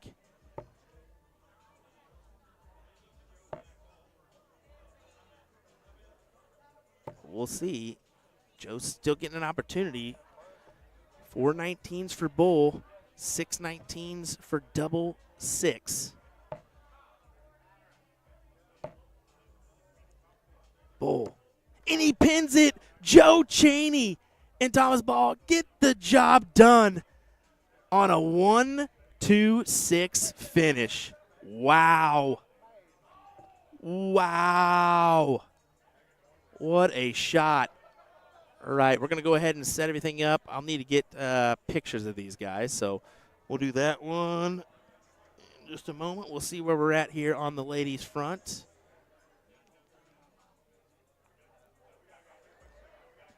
Yep, I figure we're going to have to make an adjustment or two. All right, I'll keep it right here. I'm going to go take a picture or two, and then we'll get underway with this match if it's still going on.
Hopefully that wasn't moved for very long. Sorry for that. But real quick, went and grabbed a picture. What a good little final there with those four, as Laura does get the job done for a 4-1 win, as she will advance into the semifinals. Let me check here. Yeah, that will be semis. Let me check on the other. It looks like, Laura Dench just won 4-0 over Serena Wesley. Stacy Tulloch 4-2 win over Cindy Drog, and that match there. So we'll have one more quarterfinal before we're fully into the semis here on our ladies matchups. And I don't think there's a match. 1, 2, 3, 4, 5, 6. Yeah, so I think we should have one more quarterfinal to play, if I'm not mistaken, before we have our semifinals ready. So we'll wait for that one, folks. We'll continue our coverage here of Shoot for the Moon here in a moment. We do have mixed trips later on the night. Granted, we won't cover that. We're just going to cover the main events as we'll kind of come back early in the morning for some youth adult coverage. How about that? As we'll I think we're going to give you a little more coverage than we normally do of those youth adult events, just because why not, So, all righty, hang tight, folks. We'll keep it going here from Decatur, Alabama in just a moment. William Stewart here of USA Darts. Thanks for joining us, folks. Once again, your viewership is just awesome. We wouldn't be able to do this without you guys tuning in and supporting our feeds and streams, because I got to tell you, I've been, what is this, I think it's year number 4 doing this job. Yeah, I started in 2020, so year number 5 doing this, and it's been a heck of a ride, and I thoroughly enjoy it. So thank you from the bottom of my heart. Thank you, guys. I definitely appreciate it. All right, we'll continue on here in just a moment. Don't go anywhere. We'll be right back.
Stop.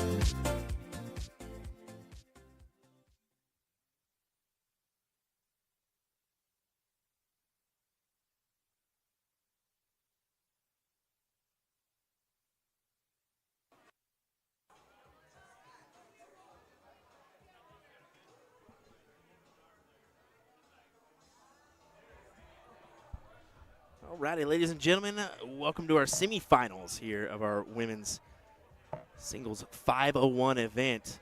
We're going to have Stacy Tulloch taking on Laura Bussenbark here in this one. First to 4 legs.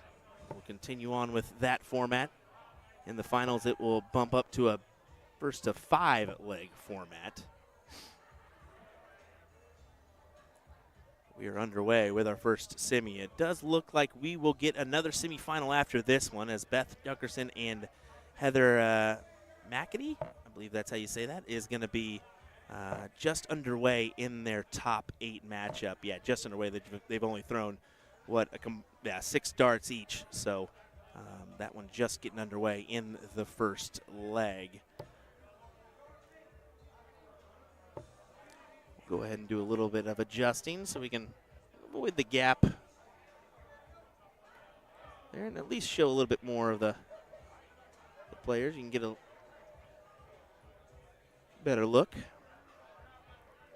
at form and what have you. I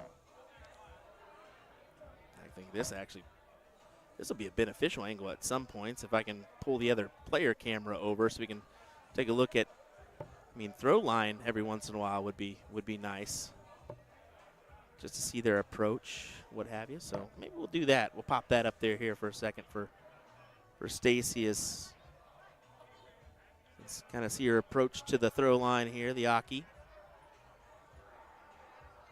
Really centered for her.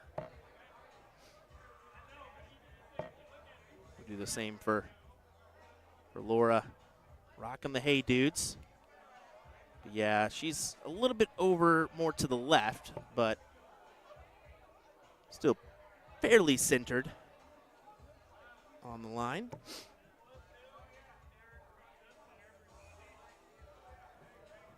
Just taking a peek once again. No big changes on the leaderboard.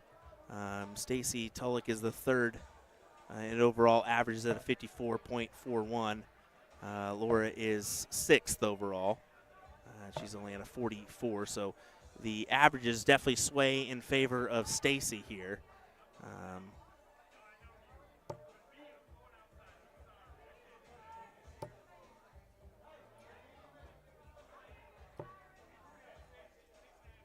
Just kind of looking at first 9 as well. Yeah, kind of leans towards Stacy in all factors here. But that doesn't always, lean towards sure, the numbers may lean one way, but it doesn't always mean that that person's going to win. So we'll see here if Stacy can make another final. She won last year's event in this ladies 501, beating Andrea Taylor. Let me just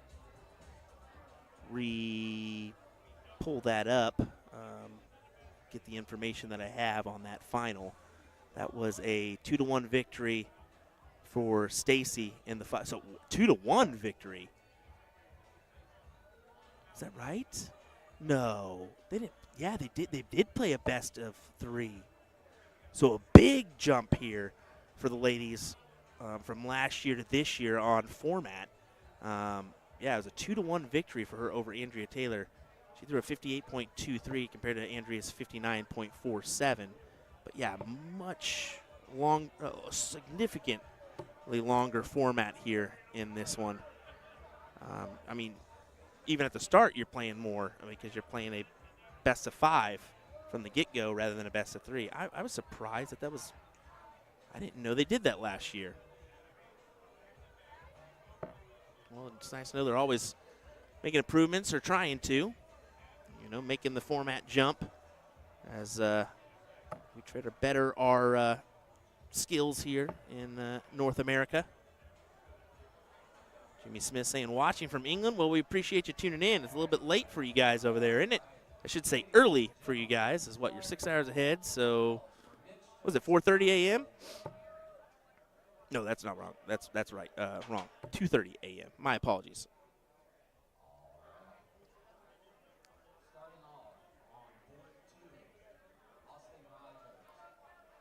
Yeah, thanks for joining us. We've seen a lot more of the international audience joining us here on our platform. And I think that's because we're starting to learn, hey, we're picking up the pace here a little bit. And we're broadcasting you free darts. You can't beat that either. Come on now. 82 remaining for Laura. Attacks the trip 14.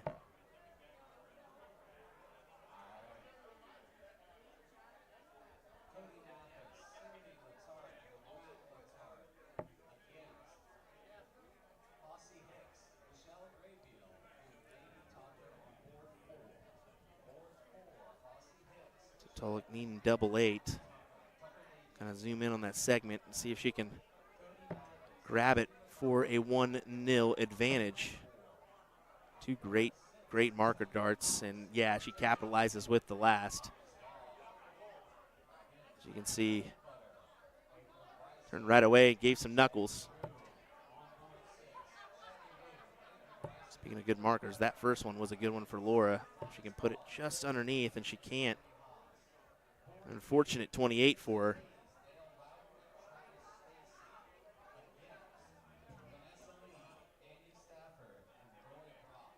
Yeah, should have known that one was coming. Should have known that kick was coming as well. Saw the individual running on over. I was like, uh-oh. That's a great shot from Stacy.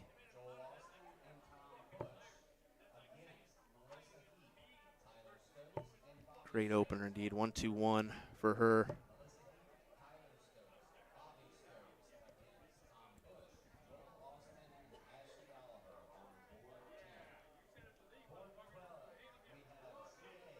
Going downstairs again. Yep, she is. They just have to keep it on the old full board for a little while.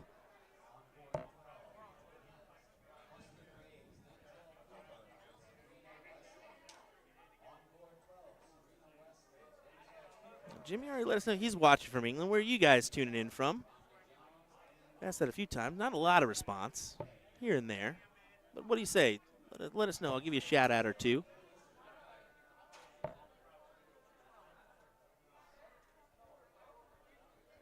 Also, your favorite color. Let's hear that too. Why not? Where you're from, favorite color. Keep it interesting.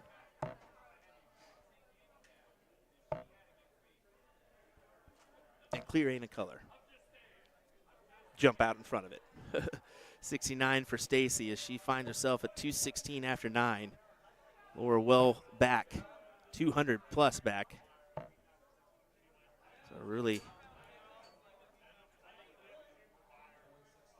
needs to jump on it, or jump on the ball.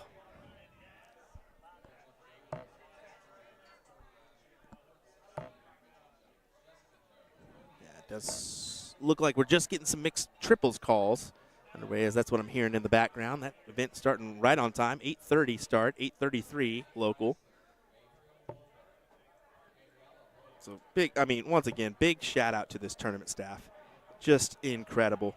I think there's a couple matches that are running behind here on the women's front, but overall, good stuff for them. I didn't realize that they made that big jump on the women's format from best of 3 to where we're at now, and it's a significant jump when you look at it across the board. So that will add some time to your tournament or to your event. So there's a couple adjustments that I'm going to advise them to make for next year, and they're great about listening and kind of figuring out what what's going to work best for them. This is their 35th annual Shoot for the Moon once again, so they got experience running this, especially at a $25,000 tournament.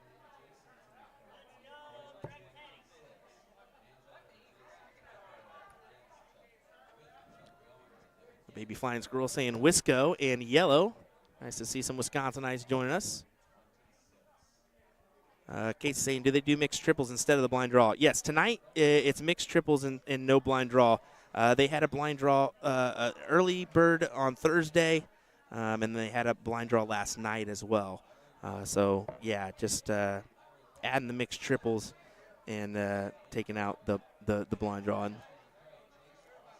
mixed triples can be fun. I'm not big on mixed triples. Just rhythm-wise, it's definitely can throw you off, but I like that it is the final event because rather than the first event, you see that sometimes. I'd rather have it at the end because then I can kind of establish a rhythm for the day, and towards the end of the who cares at the end of the night, right? Usually, if you like a drink, you've had a few by then. But yeah, that's my take on it. Tolik for 40 for a 2-0 lead here in this semifinal.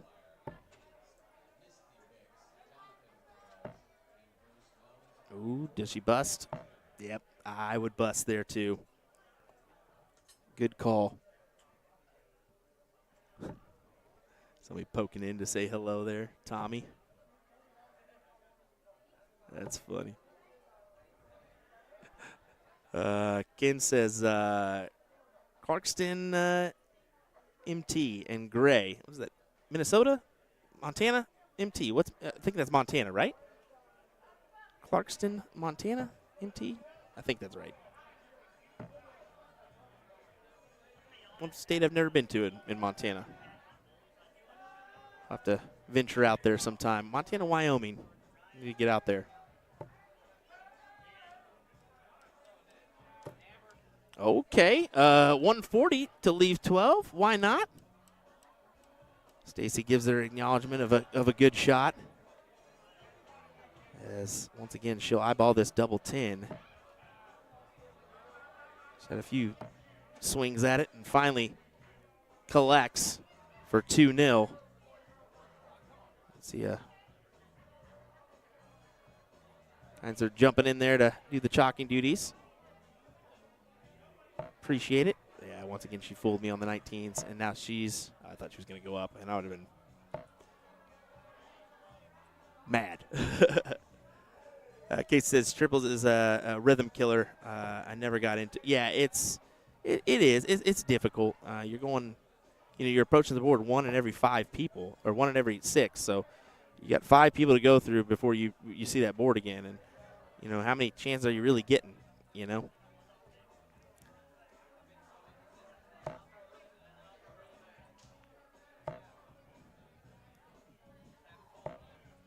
Game time streaming. How's it going? Says pressure is applied for that last leg. Yeah, it was applied, but yeah, Stacy finally gathered it. She knew, okay, I can't mess around on this turn. You got to capture it, or our Laura's going to make it 1-1. And thankfully for Stacy, she captured it. Let's look. It's a 1-0 lead for Heather over Beth in the quarterfinal matchup that we're waiting on.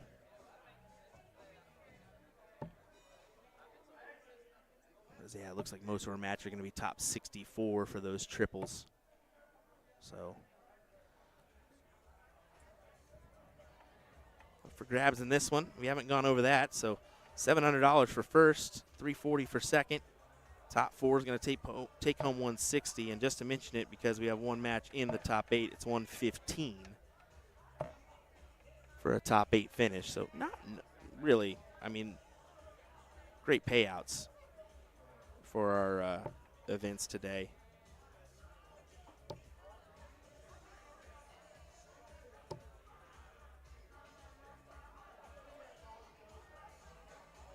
And a little bit more expensive. I think $30 entry fee.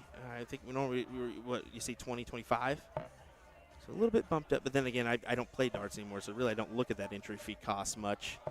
So admittedly, I shouldn't probably say that. Oops.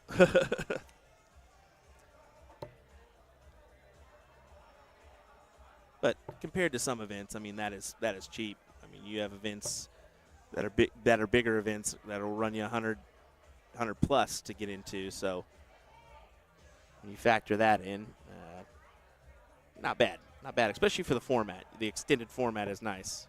It's like to put in $30 for a best 2 out of 3 and get knocked out in the first few.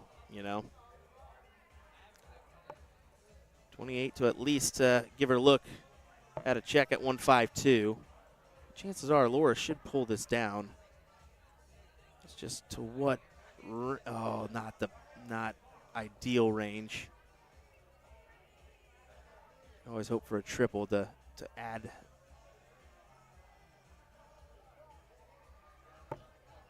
to the score line, but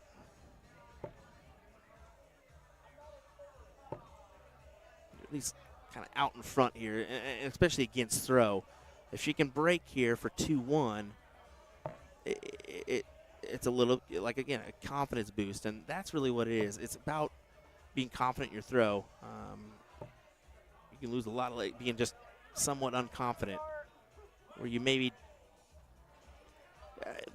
the 6 inches in between our ears is the most dangerous thing in darts, because you can win or lose just by thinking, oh no, I don't stand a chance, or oh man, I can hit this. If you get what I'm saying.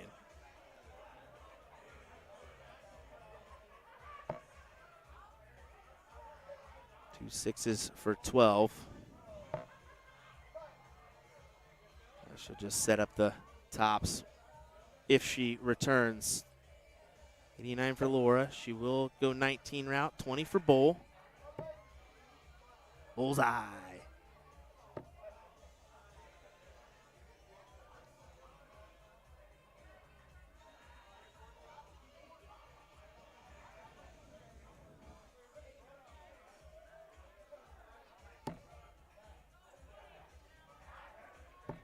Yep.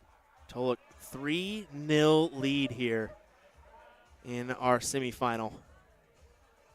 Just doing what she has to do to get to the finals for a second year in a row. And look at this switch from Laura going to the 18s here. Well, this is a spray, but 2 at that. I'm thinking she went for the switch there. That's something you don't see often. I have a person in my hometown who does that, but yeah, you don't see that as frequent starting on the 18s. Usually it'll be the 20s or 19s that someone will go for.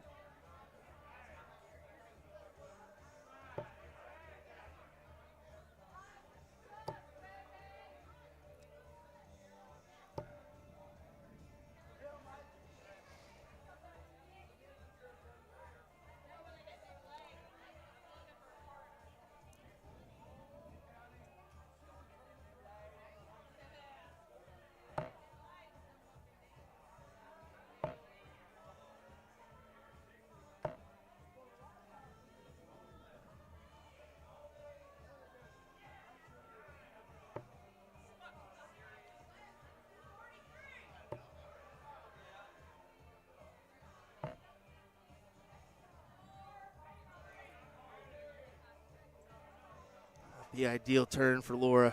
Once again, still in that 400 range after 9. So Stacy, for now, has the advantage, even going second here in this leg.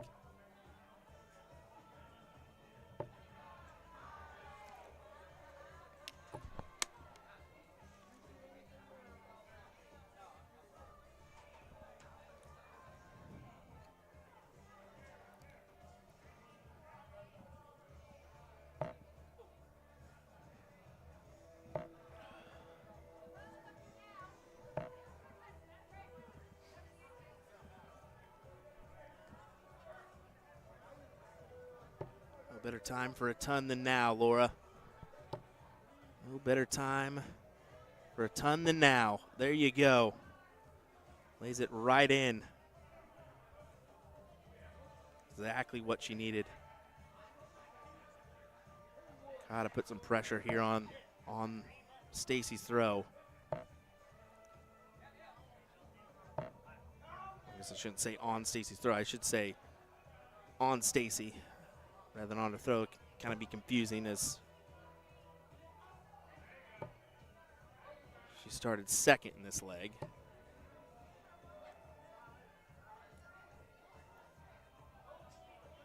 So here we go. She's going to look to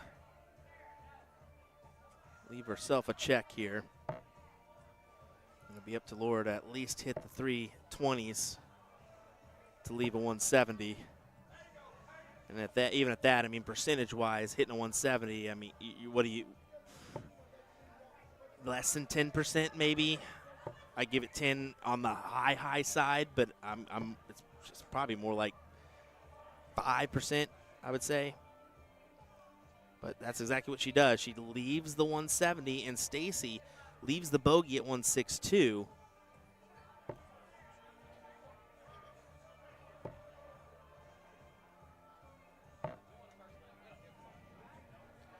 People at home that are thinking, well, why do you keep on mentioning this? Why does it matter?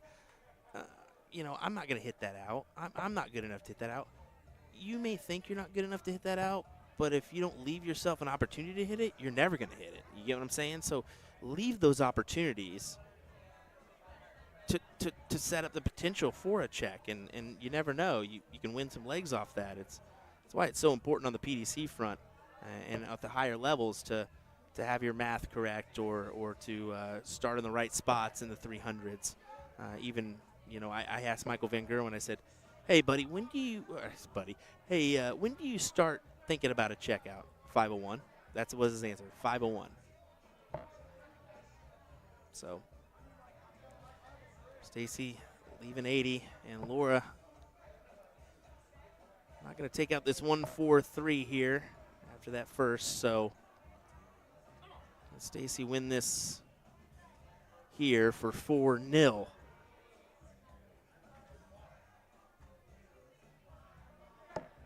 She'll attack the 16s. I've said it before. I like the 20s there with your opponent on 110, but with a 3-0 lead, it's okay going at those 16s. She feels like I've got some time on my hands, whether it be in this leg or a few more.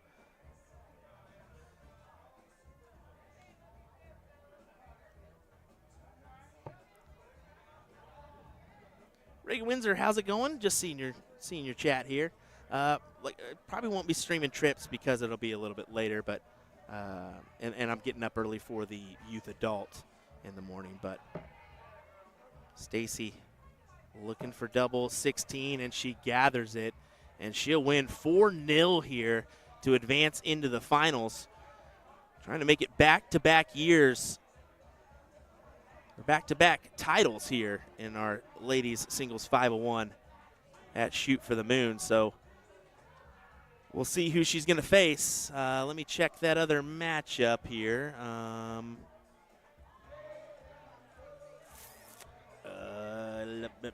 Heather is up 2-0 right now, so a little bit slower match there between the two ladies of Dunkerson and McAtee. I believe that's how you say it. But they are on board 14, and I don't think we're not gonna be able to give you an image of that one because of where they're located at. So it's gonna, well, actually, yeah, we can. Let me go ahead and flip my board camera here, and we'll take it on down the line and at least give you a view of that action to enjoy, right?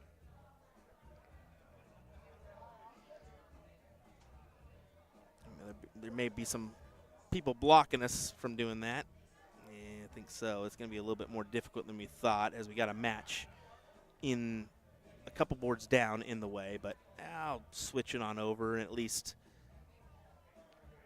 give us an opportunity to view this second semifinal here between these ladies, or second the quarterfinal. My apologies, as we still have one semifinal to play before our finals, so a little bit staggered on this one.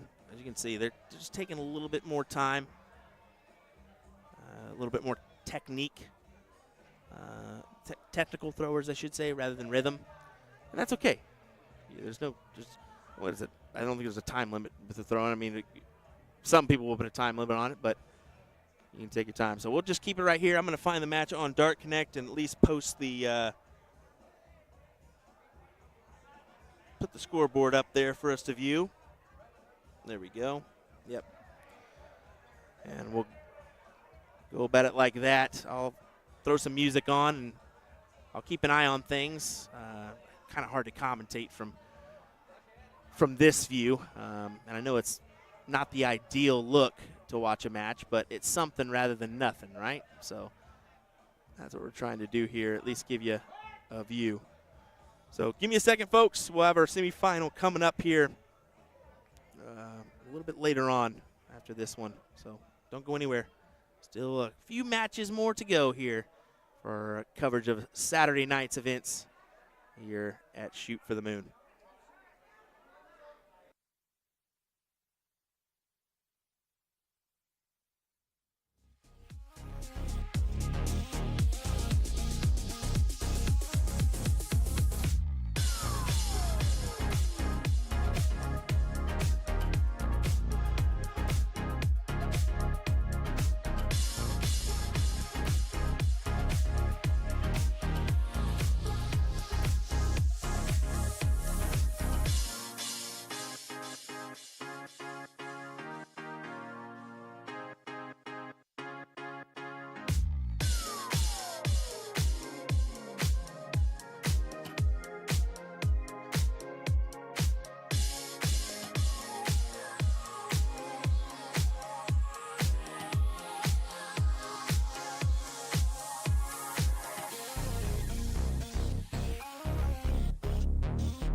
righty, well, there you go. Beth Dunkerson comes from behind. I think she was 2-0 down at one point to take the win here. So we'll have our semifinal up next, as I think is it Laura Dinch? Let me check those before I say, yeah. It's, Laura Dinch. She'll take on Beth Dunkerson here in our next match on the stream. So do apologize that it has been a little bit of time since we had an actual streamed match, as we were kind of just getting that side view, but they were already called, and by the time we finished up, there was no turning back. They'd already started. So we'll have our semifinal coming up here in just a moment. I'll do the little change here. Zoom out per se, and we can get a better view of a few matches. But here's our finals area for those that want to check it out. Just a little something. We're featuring the two boards here this weekend. So, alrighty, hang tight, folks. We'll be right back with more as we bring you this semifinal action in just a moment. As we'll have a best of 7 in the semis, then it'll go to best of 9. So I'm sure we're queued in for at least another hour of darts here on a Saturday night. So don't go anywhere. We'll be right back.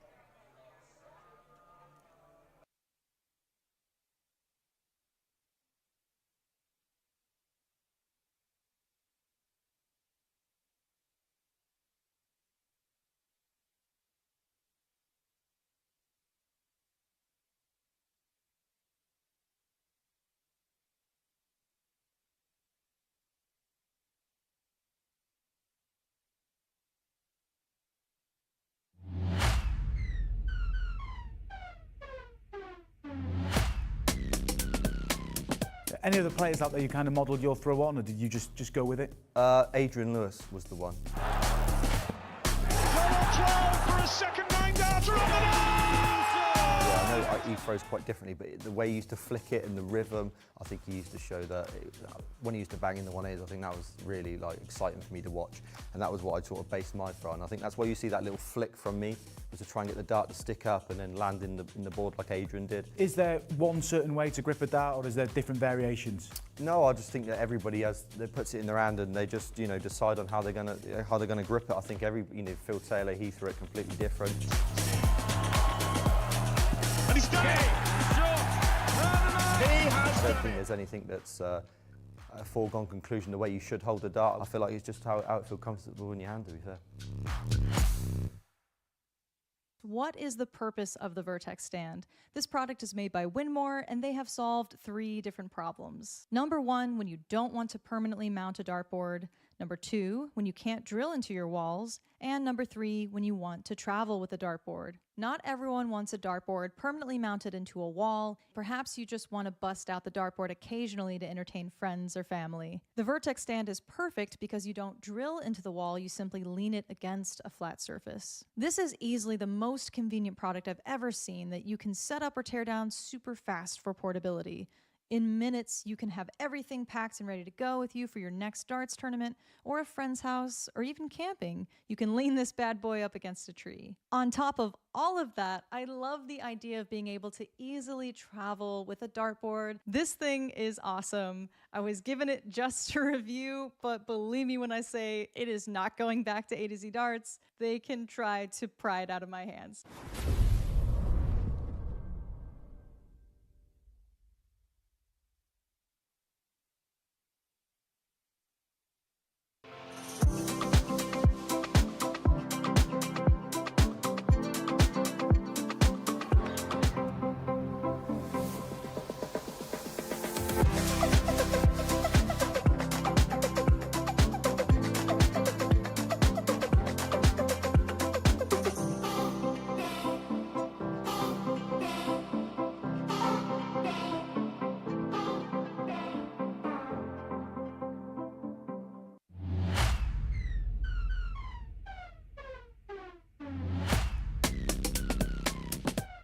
Yeah, I think the most important thing at the start is the way you stand. I think it's really important with the way that you're sort of standing on the hockey. I think there's 2 ways you can stand. One is either front forward facing, or other professionals sort of put it in a 90-degree angle as well. And it's like how you stand to the board. So for me, I think when you're leaning in, it's important to sort of feel like you're 60-40 leaning forward rather than backwards, because there's a lot of players that sort of lean back and they throw their dart, and you're not getting that sort of that leverage. So it's important that I feel like you're standing forward at a 60-40, and then you've got that nice strong base to be able to throw your darts forward like that.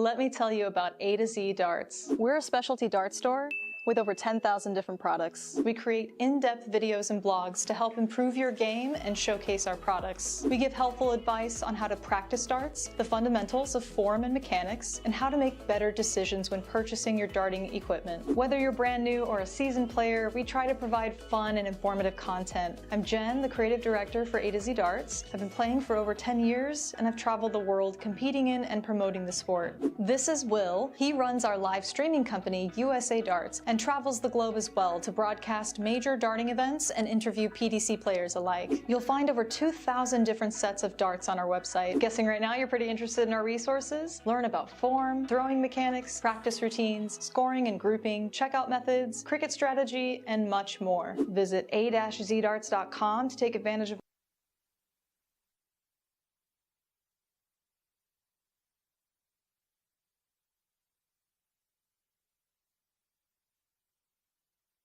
All right, I will make the jump on over for our ladies semi-final matchup here at Shoot for the Moon. It's been a long day here for these ladies. Let's be honest. Playing a lot of darts here today. Oh, that's the wrong one. Oops. There we go. We'll pull up the right one there. Been a long day of darts. Looking at the jump, I did confirm with the tournament staff that they did make that jump from a best of 3 format last year to the best of or the longer format. So both on the men's and women's side. And I really just kind of talked about the women's jump on that. But yeah, I mean, the men did that jump as well, which was great to see. I love seeing the long format play. It's just kind of it's making us better. For years we were best 2 out of 3, and then we're making the jump. Now, granted, the ladies aren't playing exactly the same format as the men, and I did say that earlier. You usually don't see that. Usually you see them play maybe a game less in the final or a slightly adjusted format. But no, I think it's great.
Laura, clear advantage in her direction. Sitting on 96 after 15. Her opponent still in the 200s.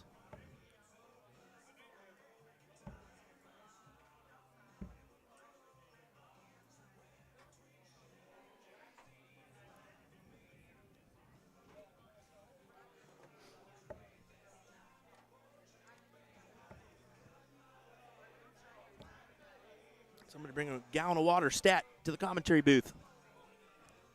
Can't get enough of the stuff of late. We've had 3 bottles already. As this single comms nonsense is, I don't do it much anymore, but man, it takes it out of you. Laura does leave the madhouse, and things could get interesting here with her leaving that madhouse number. Because it's, I mean, your opponent can catch up quickly if you deviate off that number. But good marker, yeah, good second. Laura, good leg of darts there for her. Especially, she's had a little bit of a break. Stacy's going to have a little bit more of a break. I mean, she's going to have at least an hour in between her finish and start of the finals, finish of her semifinal and start of the finals, I should say, as we were just a little bit lopsided on brackets. And anything can cause that. I mean, it's not necessarily the players. It's you could have a few, matches that go the distance on one side. On the other, you could have just the longer format also kind of provides that in instances. So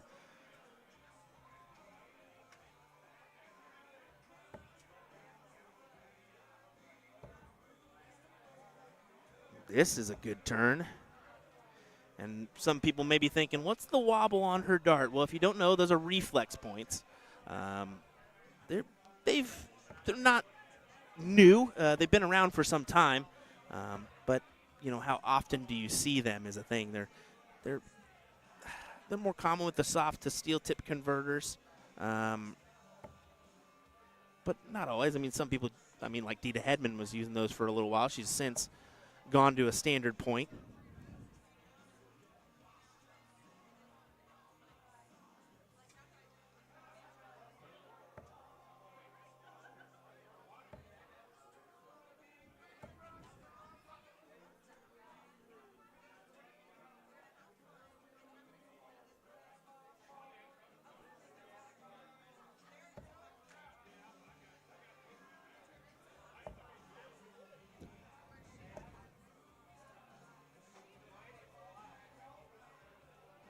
Beth only a 41. As Laura misses the big 20. I was thinking, okay, 220s. The 25 sets you up for a 167.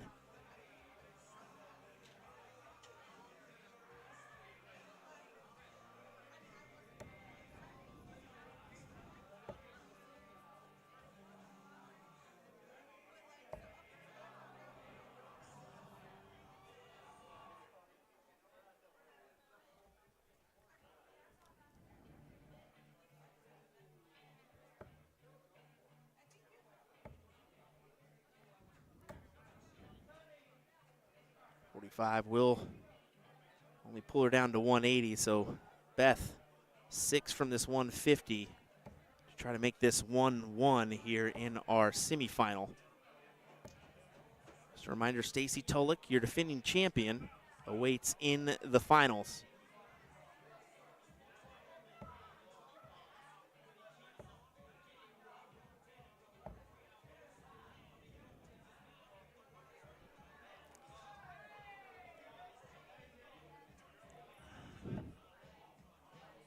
Looks like a trip 12, so 36-26. Yeah, she just, whoa. She looks for the 16 route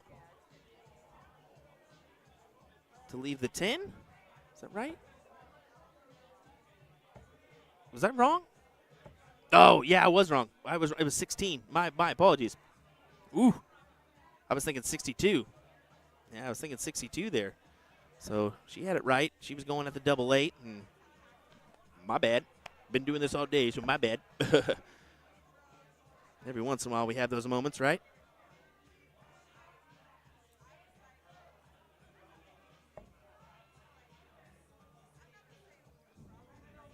There's a whoopsies. So first real big oopsies of the day, right? 83 remaining. So 51 was her hopes for 32.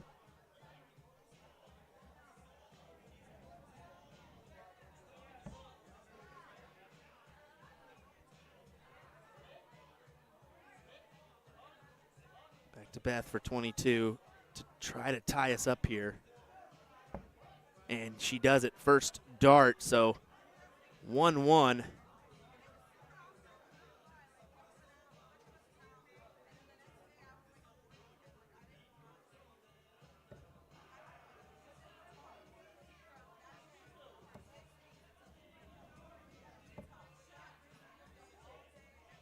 Oh, thanks, Ryan. Definitely not the first. Thanks. Appreciate it, buddy. Call me out on my mistakes. Oh, we'll just block. No, I'm just kidding. I ain't doing that.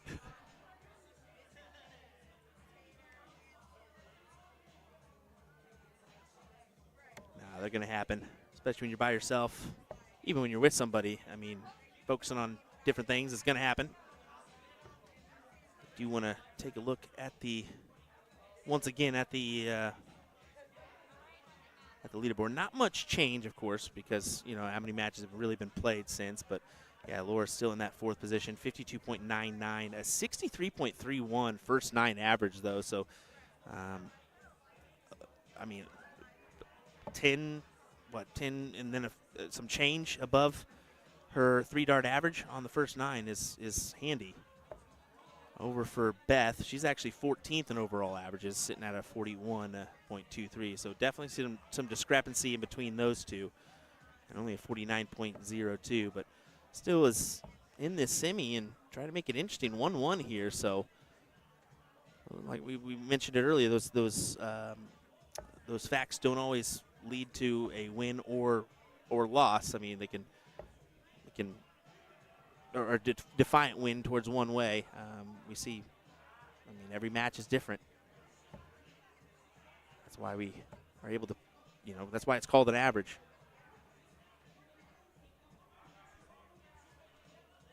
I appreciate it, Ryan. No, we're trying our best. It's honestly, it's crazy having I guess the month off. It feels like a month from live events, even though we have the CSC sprinkled in, WCS or whatnot. But yeah, each live event is a little bit different, you know. Laura slides into the 5 on a few there.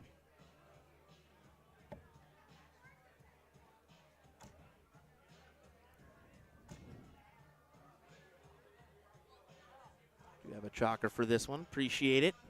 That's always a helpful, especially when it comes to semis and finals, and at this time of the night too.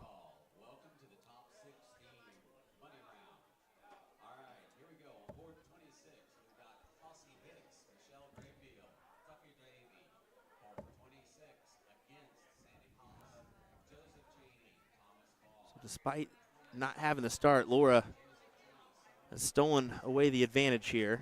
She will be the first to leave a checkout.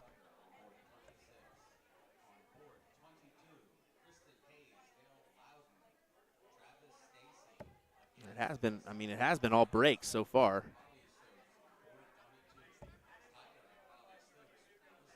Laura breaking that first leg, Beth breaking the second.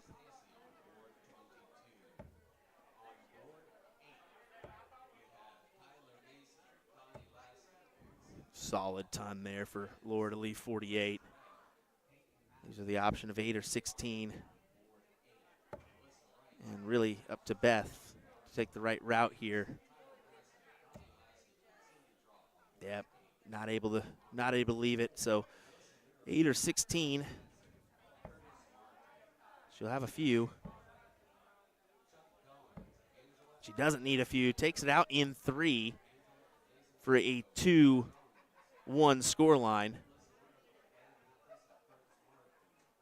In this first to 4 leg battle.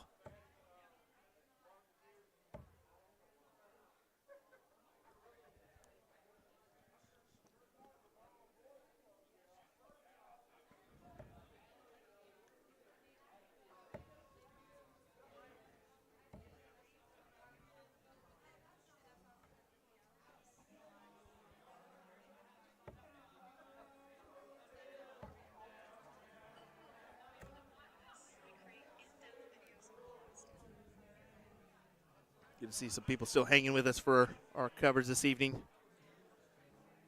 Can't thank you enough. Join us for our coverage of the 35th annual Shoot for the Moon tournament. Definitely mark it down in the calendars for next year. I'll get you some dates tomorrow. I'll try to get those dates. They said they had them squared away for next year already. Brought that up to me on Friday, so they're well ahead of things here at the Rocket City Dart Association.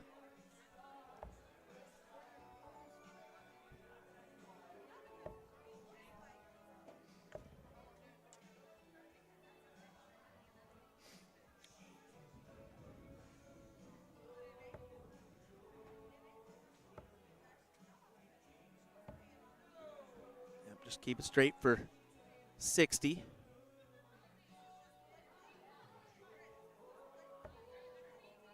That's the thing that some people do forget is, you know, in certain matches, a 60 is just fine. You don't always have to come up with the triple or the ton or what have you. So I think what is going on here? I'm so confused. Okay, I think, yeah, they were coming up for triples or something and like just forgoed the match that was going on. Interesting there. But quickly, this is probably a bad idea and backed out of it. Probably smart.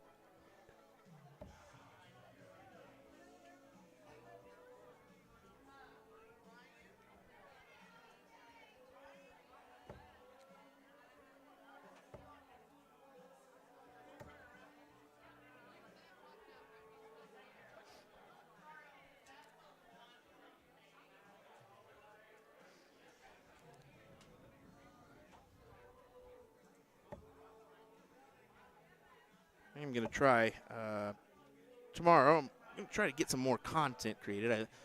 I talked to Larry and Nick, Larry Butler and Nick Lindbergh today about potentially doing like a what's in the case with them. So let me go tell this guy to get off my camera here. Hold on.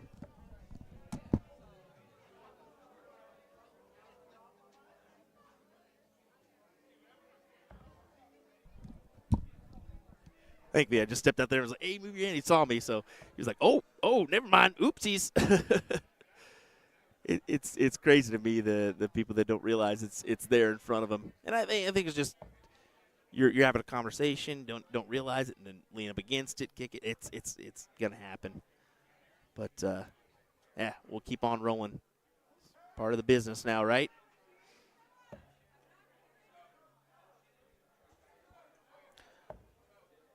Douglas, how's it going, buddy? What are you up to? Are you still playing in these triples, or you away in the room for the night?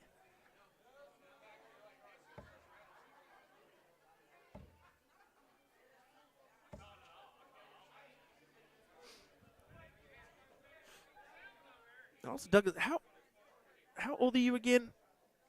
You're what, 20 or so? I'm gonna Peterson need caution tape around the. I mean, I talked about getting some stanchions like the little retractable stands or what have you. As Laura does take out the leg for 3-1, one leg away from a final. But even that, it's just so it's so tight here. You see that. It's so tight, and the tables are right near there too. They got to go out somewhere. Yeah, we'll just kind of think about it, I guess, for next year. Probably purchase some of those and take them with us to our events we drive to.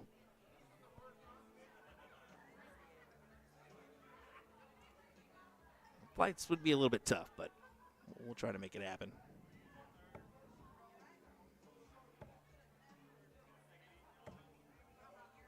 Just 60 there for Laura.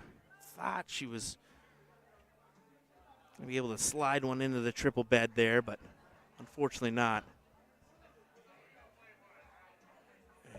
Douglas says, I never played trips, so yeah, I've been in the room for a while. Wow, I didn't know that, buddy. I mean, you at least got to attempt it. Granted, I said I'm not necessarily a big-time fan of triples myself, but it can be fun if you use it just as a fun event, knowing, we'll just see how it goes and no real expectations, I guess.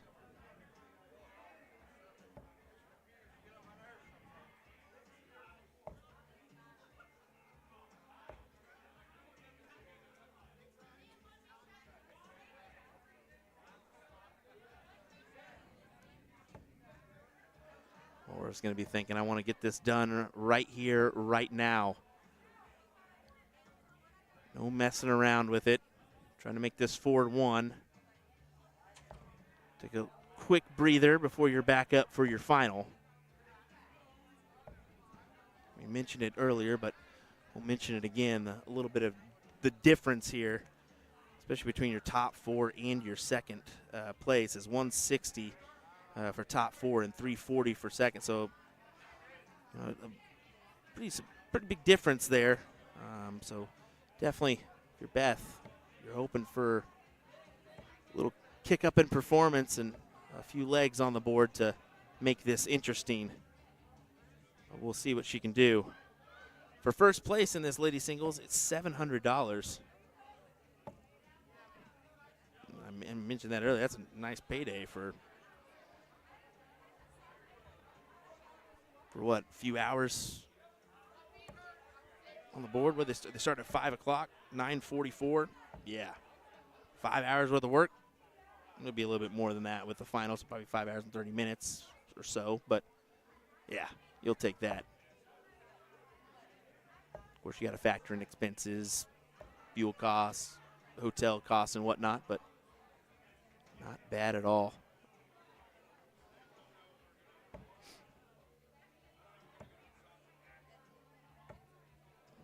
We're able to find an 85. Finally finds the triple bed. Beth will be hoping for the same. Try to find at least one. She finds a double. Not bad. At least 20 more points would have been a little bit better.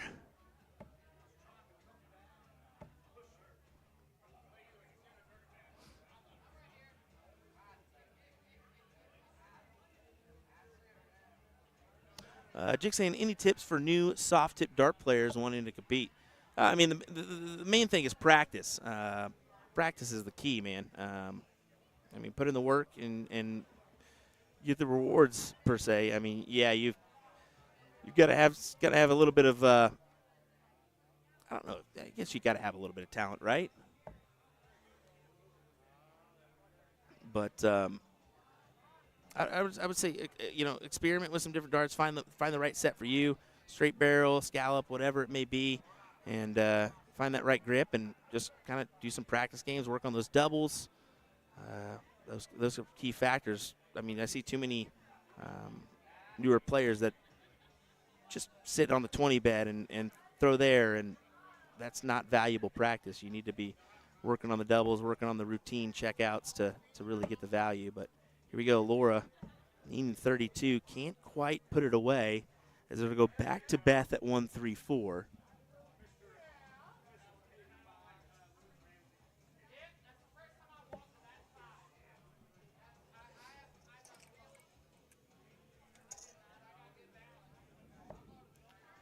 Beth can't capitalize here on this number. It'll go to Laura. 3 darts at 32 for the match.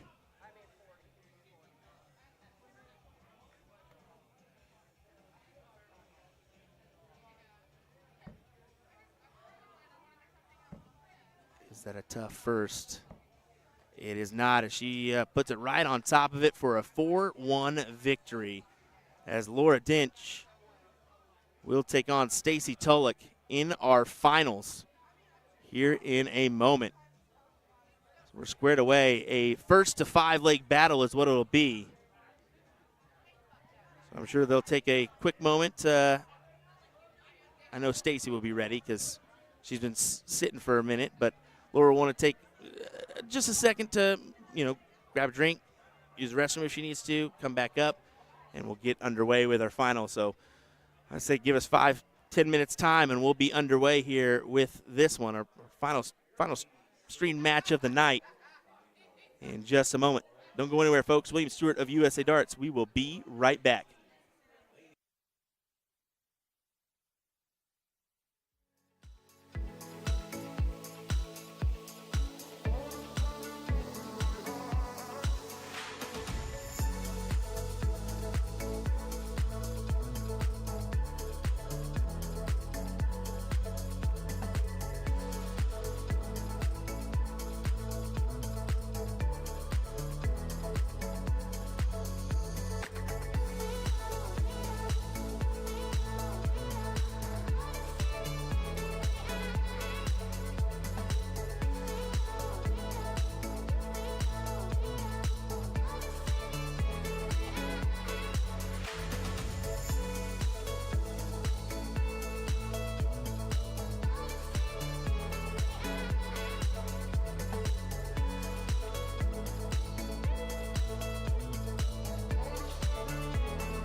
Alrighty, here we go with the finals. It was less than 5 minutes. And they're ready to go. 5 minutes of that. Laura Dinch, Stacy Tulloch in a first to 5 leg battle here at the 35th annual Shoot for the Moon. Your defending champion is Stacy Tulloch. Bested Andrea Taylor last year, 2-1.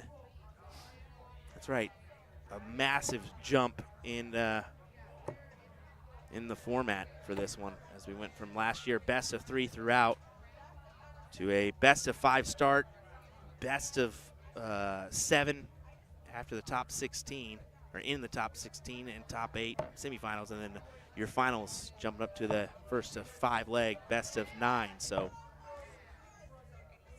a true test here for these ladies.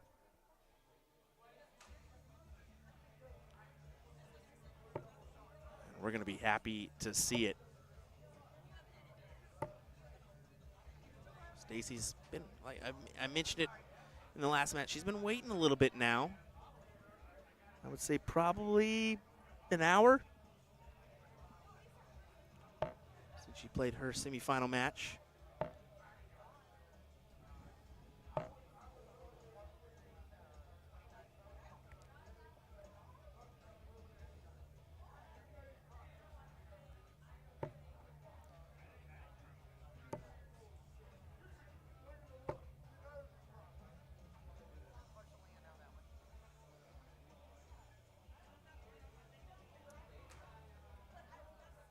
Forgetful 26 for Laura.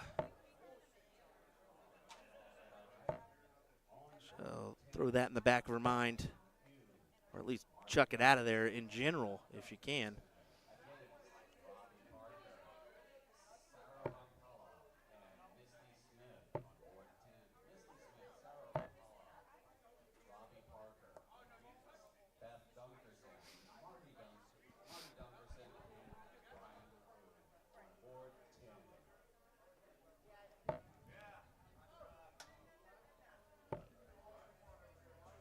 Seeing Stacy start on those 19s often here today. It's may lean towards her starting on the 19s more than the 20s by a small margin.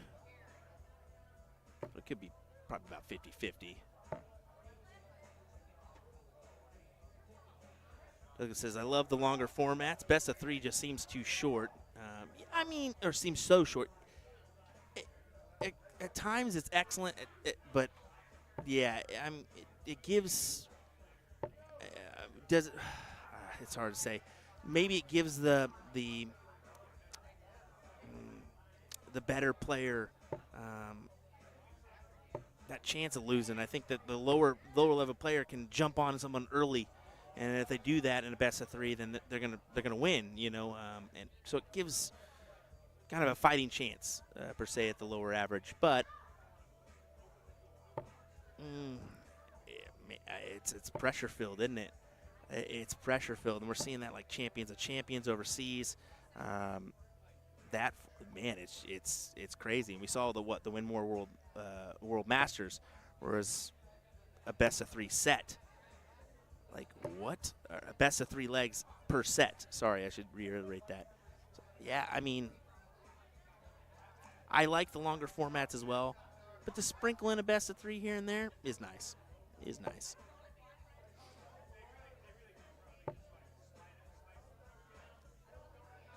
So 63 there for Stacy. 71 remaining. So 51 for double 10 is what I would imagine, but yep, she does go attack it that way. We're back at 161. Not going to be able to find it here, so Stacy should get 2 darts at tops here. We'll see if she can do just that. Oh, yeah, that's not going to work. 27. Leaves 27. So, yep, and that's going to be a bust. So back to Laura, who could steal this. It's a hole to throw, but it could kind of feel like a break. Oh, but she bust into the triple 20. And Stacy's like, what are you doing? That was your chance.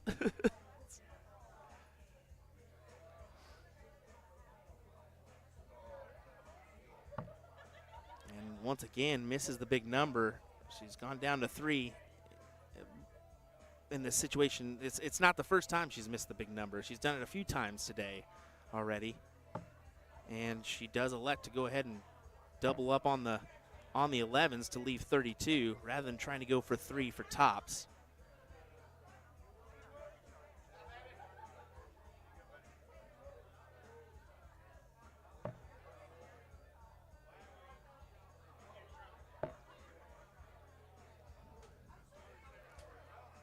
Or bull was the target there to leave an out. Unfortunately, just not hitting the intended target. So double 8 for Stacy. Who's going to take our 1-0 advantage here?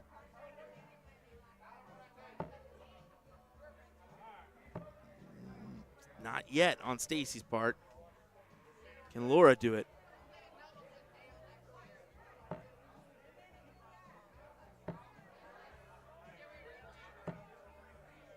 She cannot. Kind of strugglesome start here early in this one. Who's going to be the one to grab it?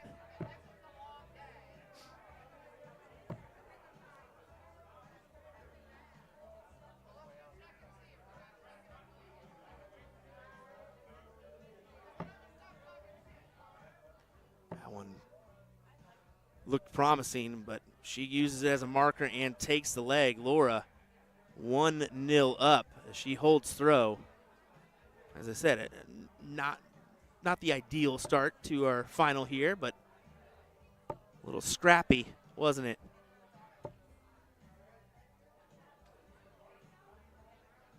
No matter whenever you find yourself in a final, there's got to be a touch of nerves, just a touch.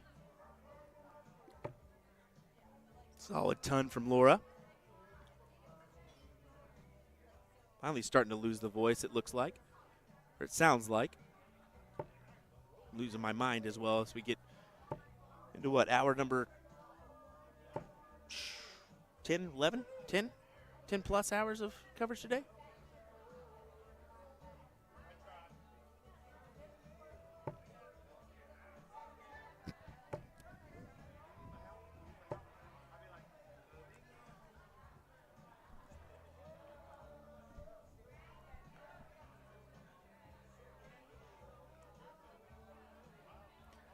We had somebody poke their head in here.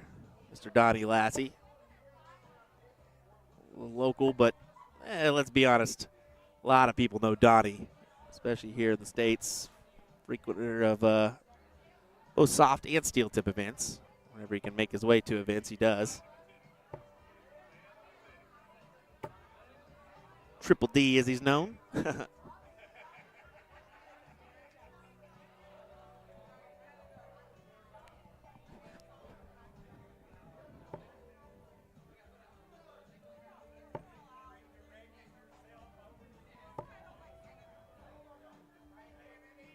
So it's a couple tough matches early for Stacy. We mentioned that earlier in the broadcast. I mean, she started with a tough competitor in Melissa Wright, besting her 3-1 there with a 61.92. Then you look in the next round, she did skunk her opponent 3-0, but it got interesting once again with Sandy Haas, as she barely scraped by in that one. She got out in front early. Sandy made it interesting for 4-3. So it's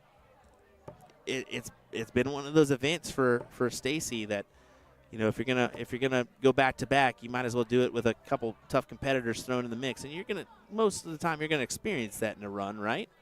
You have at least a few that you're like, okay, this could go either way. You're not going to have just an easy cakewalk into the finals.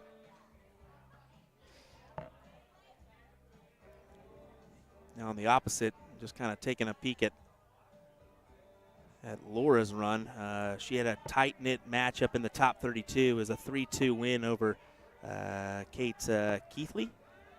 She threw a 54.04. And then kind of looking at the top 64 as well. Yeah, she didn't start out there. She started in the top 32, so avoided that one. But yeah, our toughest match so far is definitely her first one of the 3-2. She had a 4-2 victory in the top 16, but has only lost. What would that be? 5 legs on the day then for Laura?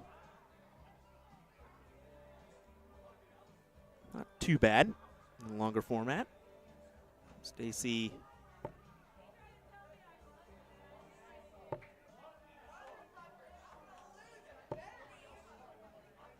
Stacy's 6 legs, so not too much differential on those between the two. Double 16 nailed. First dart for Laura for a 22 dart leg. And she will get the start.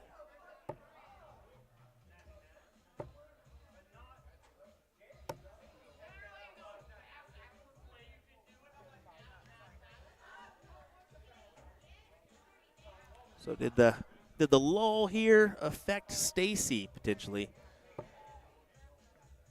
It's never too late to find the groove, though, especially with the extended long play. When you have a best of 9, it's kind of easy maybe to have a few not your best legs, but then you turn around and find it maybe mid-match. Maybe you find it a little bit too late too. That could be the case, but she want to try to gather one on the board. At Let's make this 2-1 rather than a 3-0 deficit, no doubt. But she's got to start nailing it just like that. Just like that. How about a 180? Not quite, but a great 125. An excellent first start to work off of.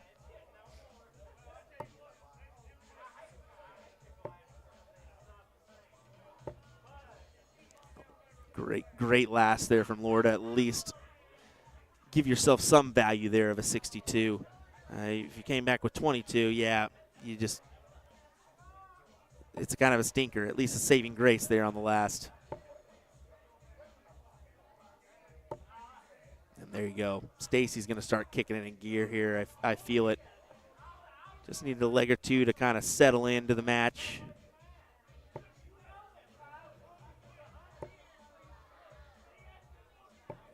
Just sense a good legging coming from her.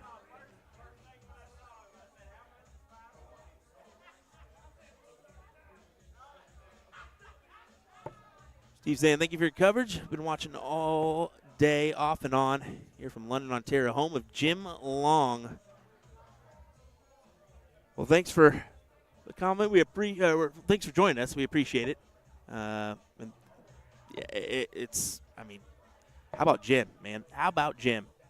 Gets his tour card, oldest to do so for the first time, and then has a couple good little runs here. Is going to make a Euro Tour, or already made a Euro Tour, so we'll see him on the TV. It's pretty good to do in your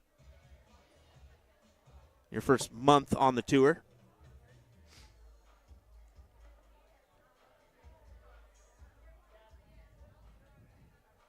Of course, Matt Campbell making a few of those as well. He's having a good year in those qualifiers. All right, Stacy, like I said, kind of starting to piece things together here. Sitting on 113 after 15.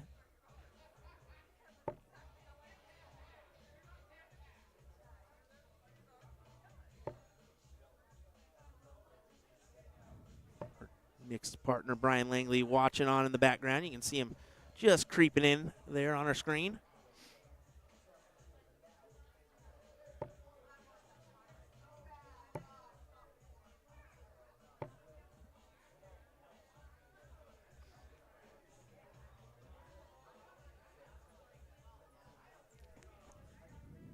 Yeah, Stacy's confident that this will be her leg here. 72 remaining. Let's see how she goes about this one. I like the 216s myself to leave tops. Hit the 48. Go for the 24.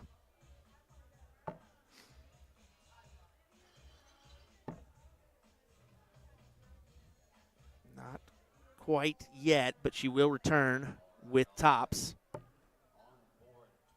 Laura still in the 200s.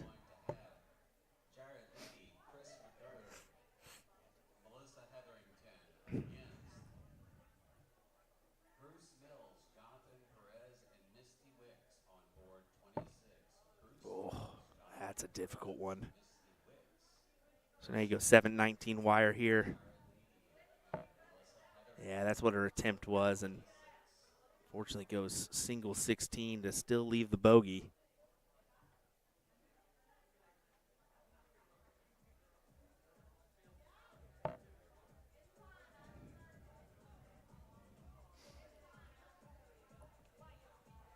Can Laura get this 160 to go for 3-0? She will not.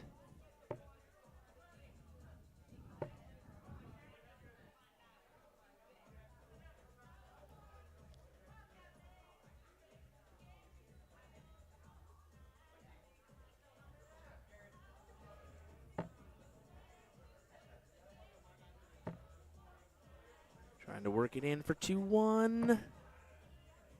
Oh, just on the outside here.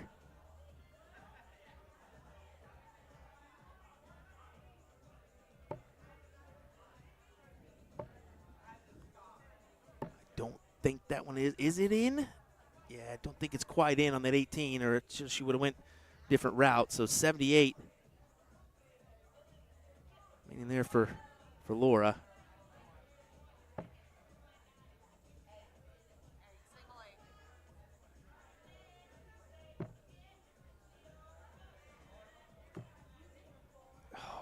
man, Stacy keeps giving Laura opportunities here.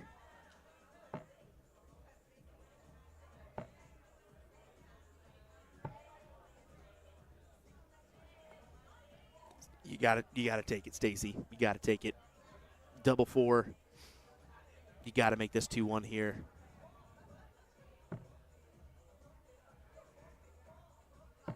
Yeah, good stuff. I felt like if she didn't take that, it's gonna be a real mental. It's gonna hurt you. I mean, missing those doubles like that. Yeah, it's just never good.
Mention the loss, the losses of legs here. I kind of want to know combined, just overall total of legs they've played today.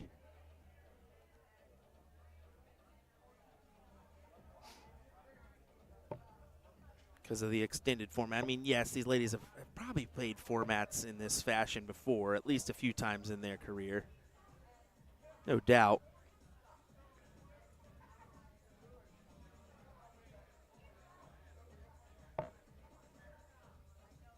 This being your second to last events, you got to be if you didn't take the proper steps throughout the day. I mean, I just can't stress this enough. You need to at a tournament, you got to treat it right. I mean, that's what you see. I mean, people that take a quick nap or whatever, it can be a good thing for you. You take a quick one just to kind of recover some of your energy. I mean, we're not sponsored, but I mean, have a Cliff Bar. Eat something during the middle of the day. At least get something in your body for energy, because you need that throughout the duration. I mean, how many times do you go to them? There's times where I go to, I've been in a few matches where come third round, fourth round, I'm kind of feeling a little out of it already. My stamina's taking a hit.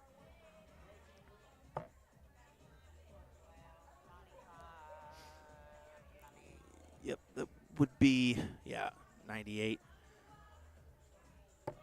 Grabs the double 19 there. Make it interesting. And how about Laura? There you go. There's a big one. A 180 here in our final. To leave 153. What a shot to do that.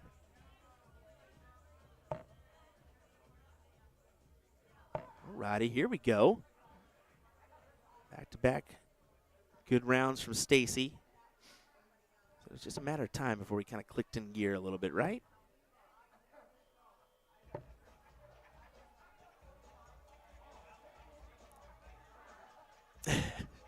Hey, Sharon, how's it going? I figured you would be jumping in and out, you know. Honestly, I was a little bit surprised when I saw Larry from a distance Friday. I was like, is that who I think it is? And to see Nick Lindbergh as well. Yeah. I saw your post. I was like, who are those two players coming? And I was surprised it was those in Larry and Nick.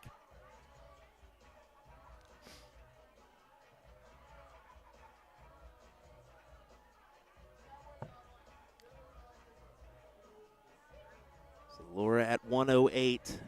How will she go on this one? She attacks the 20s.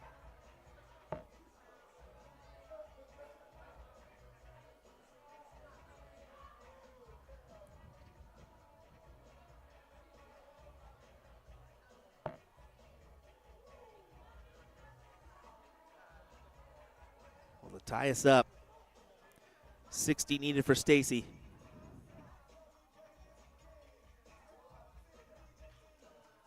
Take a closer view at the 20 bed.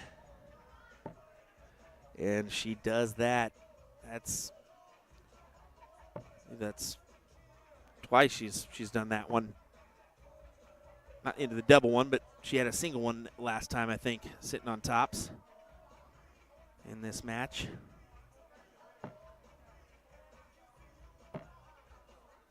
Laura's going to try to take advantage of the opportunity given. Not quite. She wanted tops and ended up having to go with the double 15.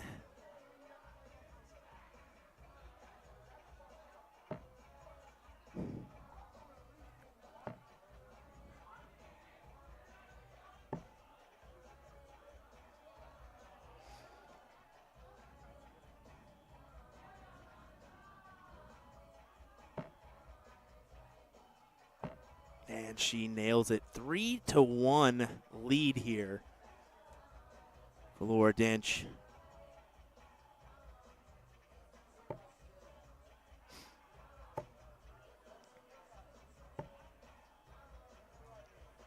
Stacey's going to feel so far in this match, her doubles have kind of let her down.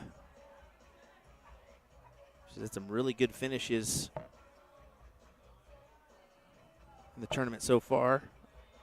What was it with Brian earlier today? She had a nice clean 71 on bull.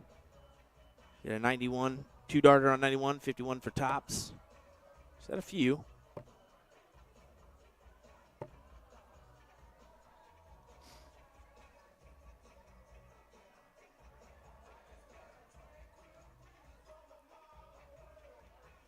mentioned Langley, he's still watching on. Supporting his teammate. You can kind of see him there.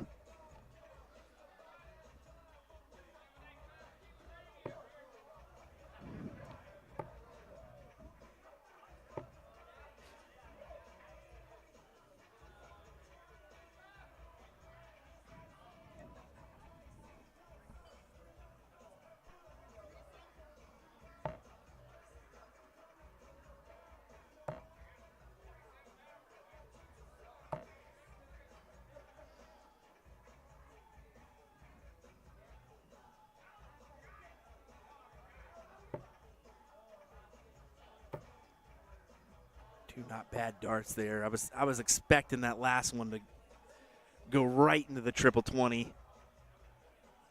Really thinking ton there. Fortunately not the case.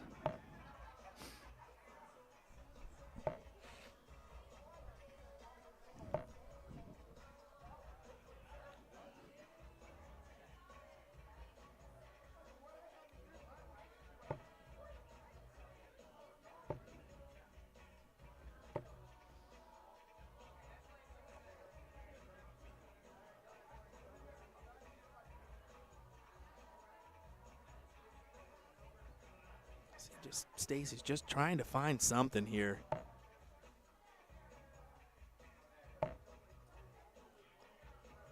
Just a few back-to-back turns of trebles would be nice. She's had I think what, the 98 and the 95, but consistency just, I mean, really from both the players hasn't quite been there yet.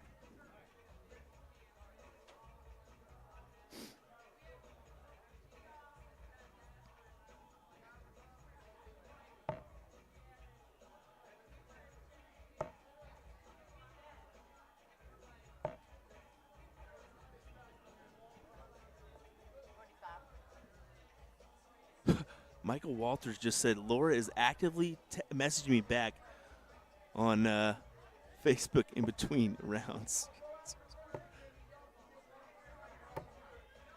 I was thinking in between legs. Now that would be something right there. As I say, I haven't seen her really grab her phone much, but I guess I haven't been paying attention either. So.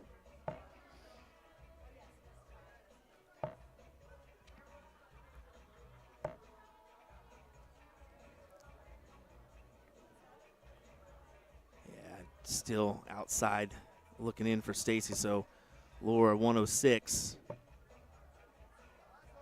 double 16 on the outside, but she'll return with that number.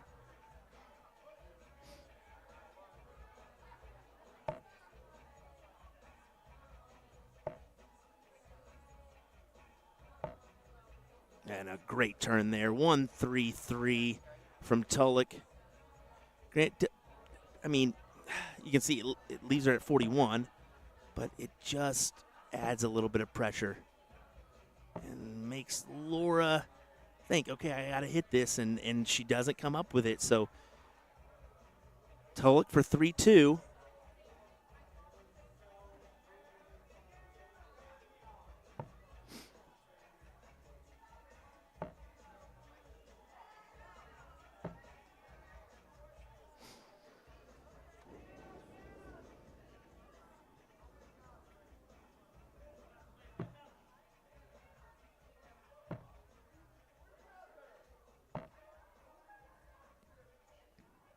She'll leave the madhouse once again.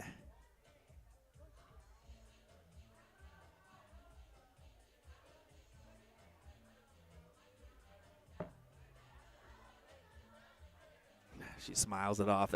I mean, what can you do? You know, you got to smile it off.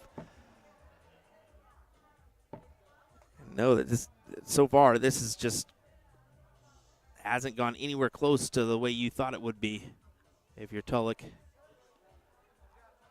And Laura's just going to be thinking, one more leg. Give me one more leg.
Just all over the neighbors.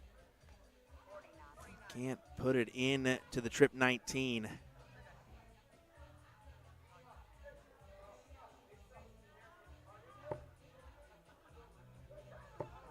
Again, just a difficult start to this leg until that one there. And Laura does find a ton.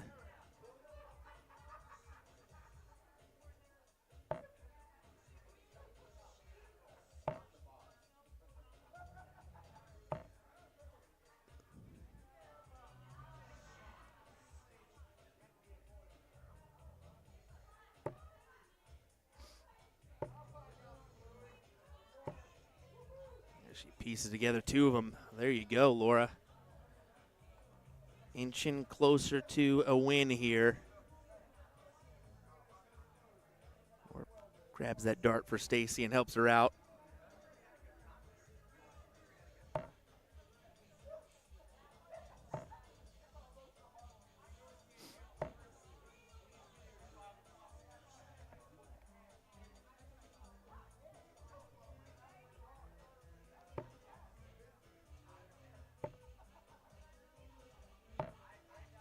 Look at her go.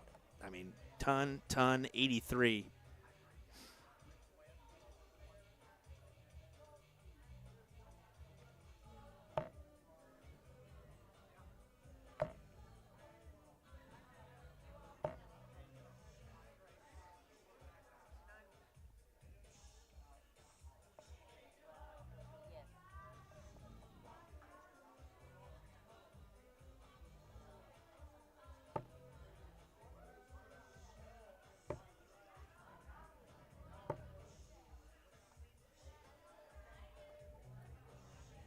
saving grace with the last for her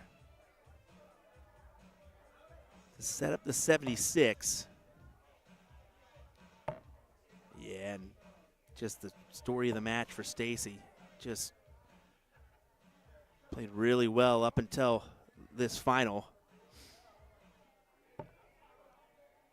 As Laura will go tops to try to get the win. Not yet. We'll return at double 10. Now Laura jamming out to the jams we got on the by the DJ. We got Tootsie Roll on. Cotton candy, sweet and low. Let me see your Tootsie Roll. And there you go. Laura takes it for the title here as Shoot for the Moon. Stacy's going to take home the second place prize of some good cash going her way. But Laura able to get the win here in this one. We'll grab some photos. Just give me 1 second, folks.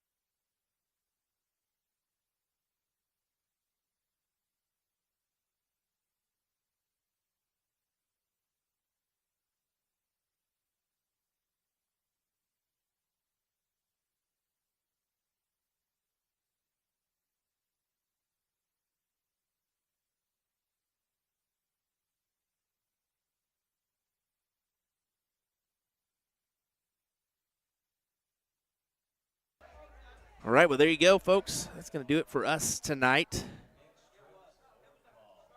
We'll be up bright and early for, it's going to feel like bright and early, let's be honest, for the youth adult event. So that's where we'll see you next, is that one. So it starts at 8:30 a.m. tomorrow for the youth adult. I'm assuming it'll be a little bit after that before they get underway, and that's Central Time. So keep a lookout for the stream. Granted, not a whole lot of commentary probably going to go on in that one. We'll just kind of let it go out and play some music and let the kids have some fun. But anyway, we got some cricket action coming your way tomorrow as well. We got men's and both men's singles and doubles, and then the ladies singles and doubles as well to round out the tournament. So one more day of action here from Shoot for the Moon. Hope you join us on our Facebook page or YouTube page. Set those reminders now. We'll see you tomorrow, folks. William Stewart, take care.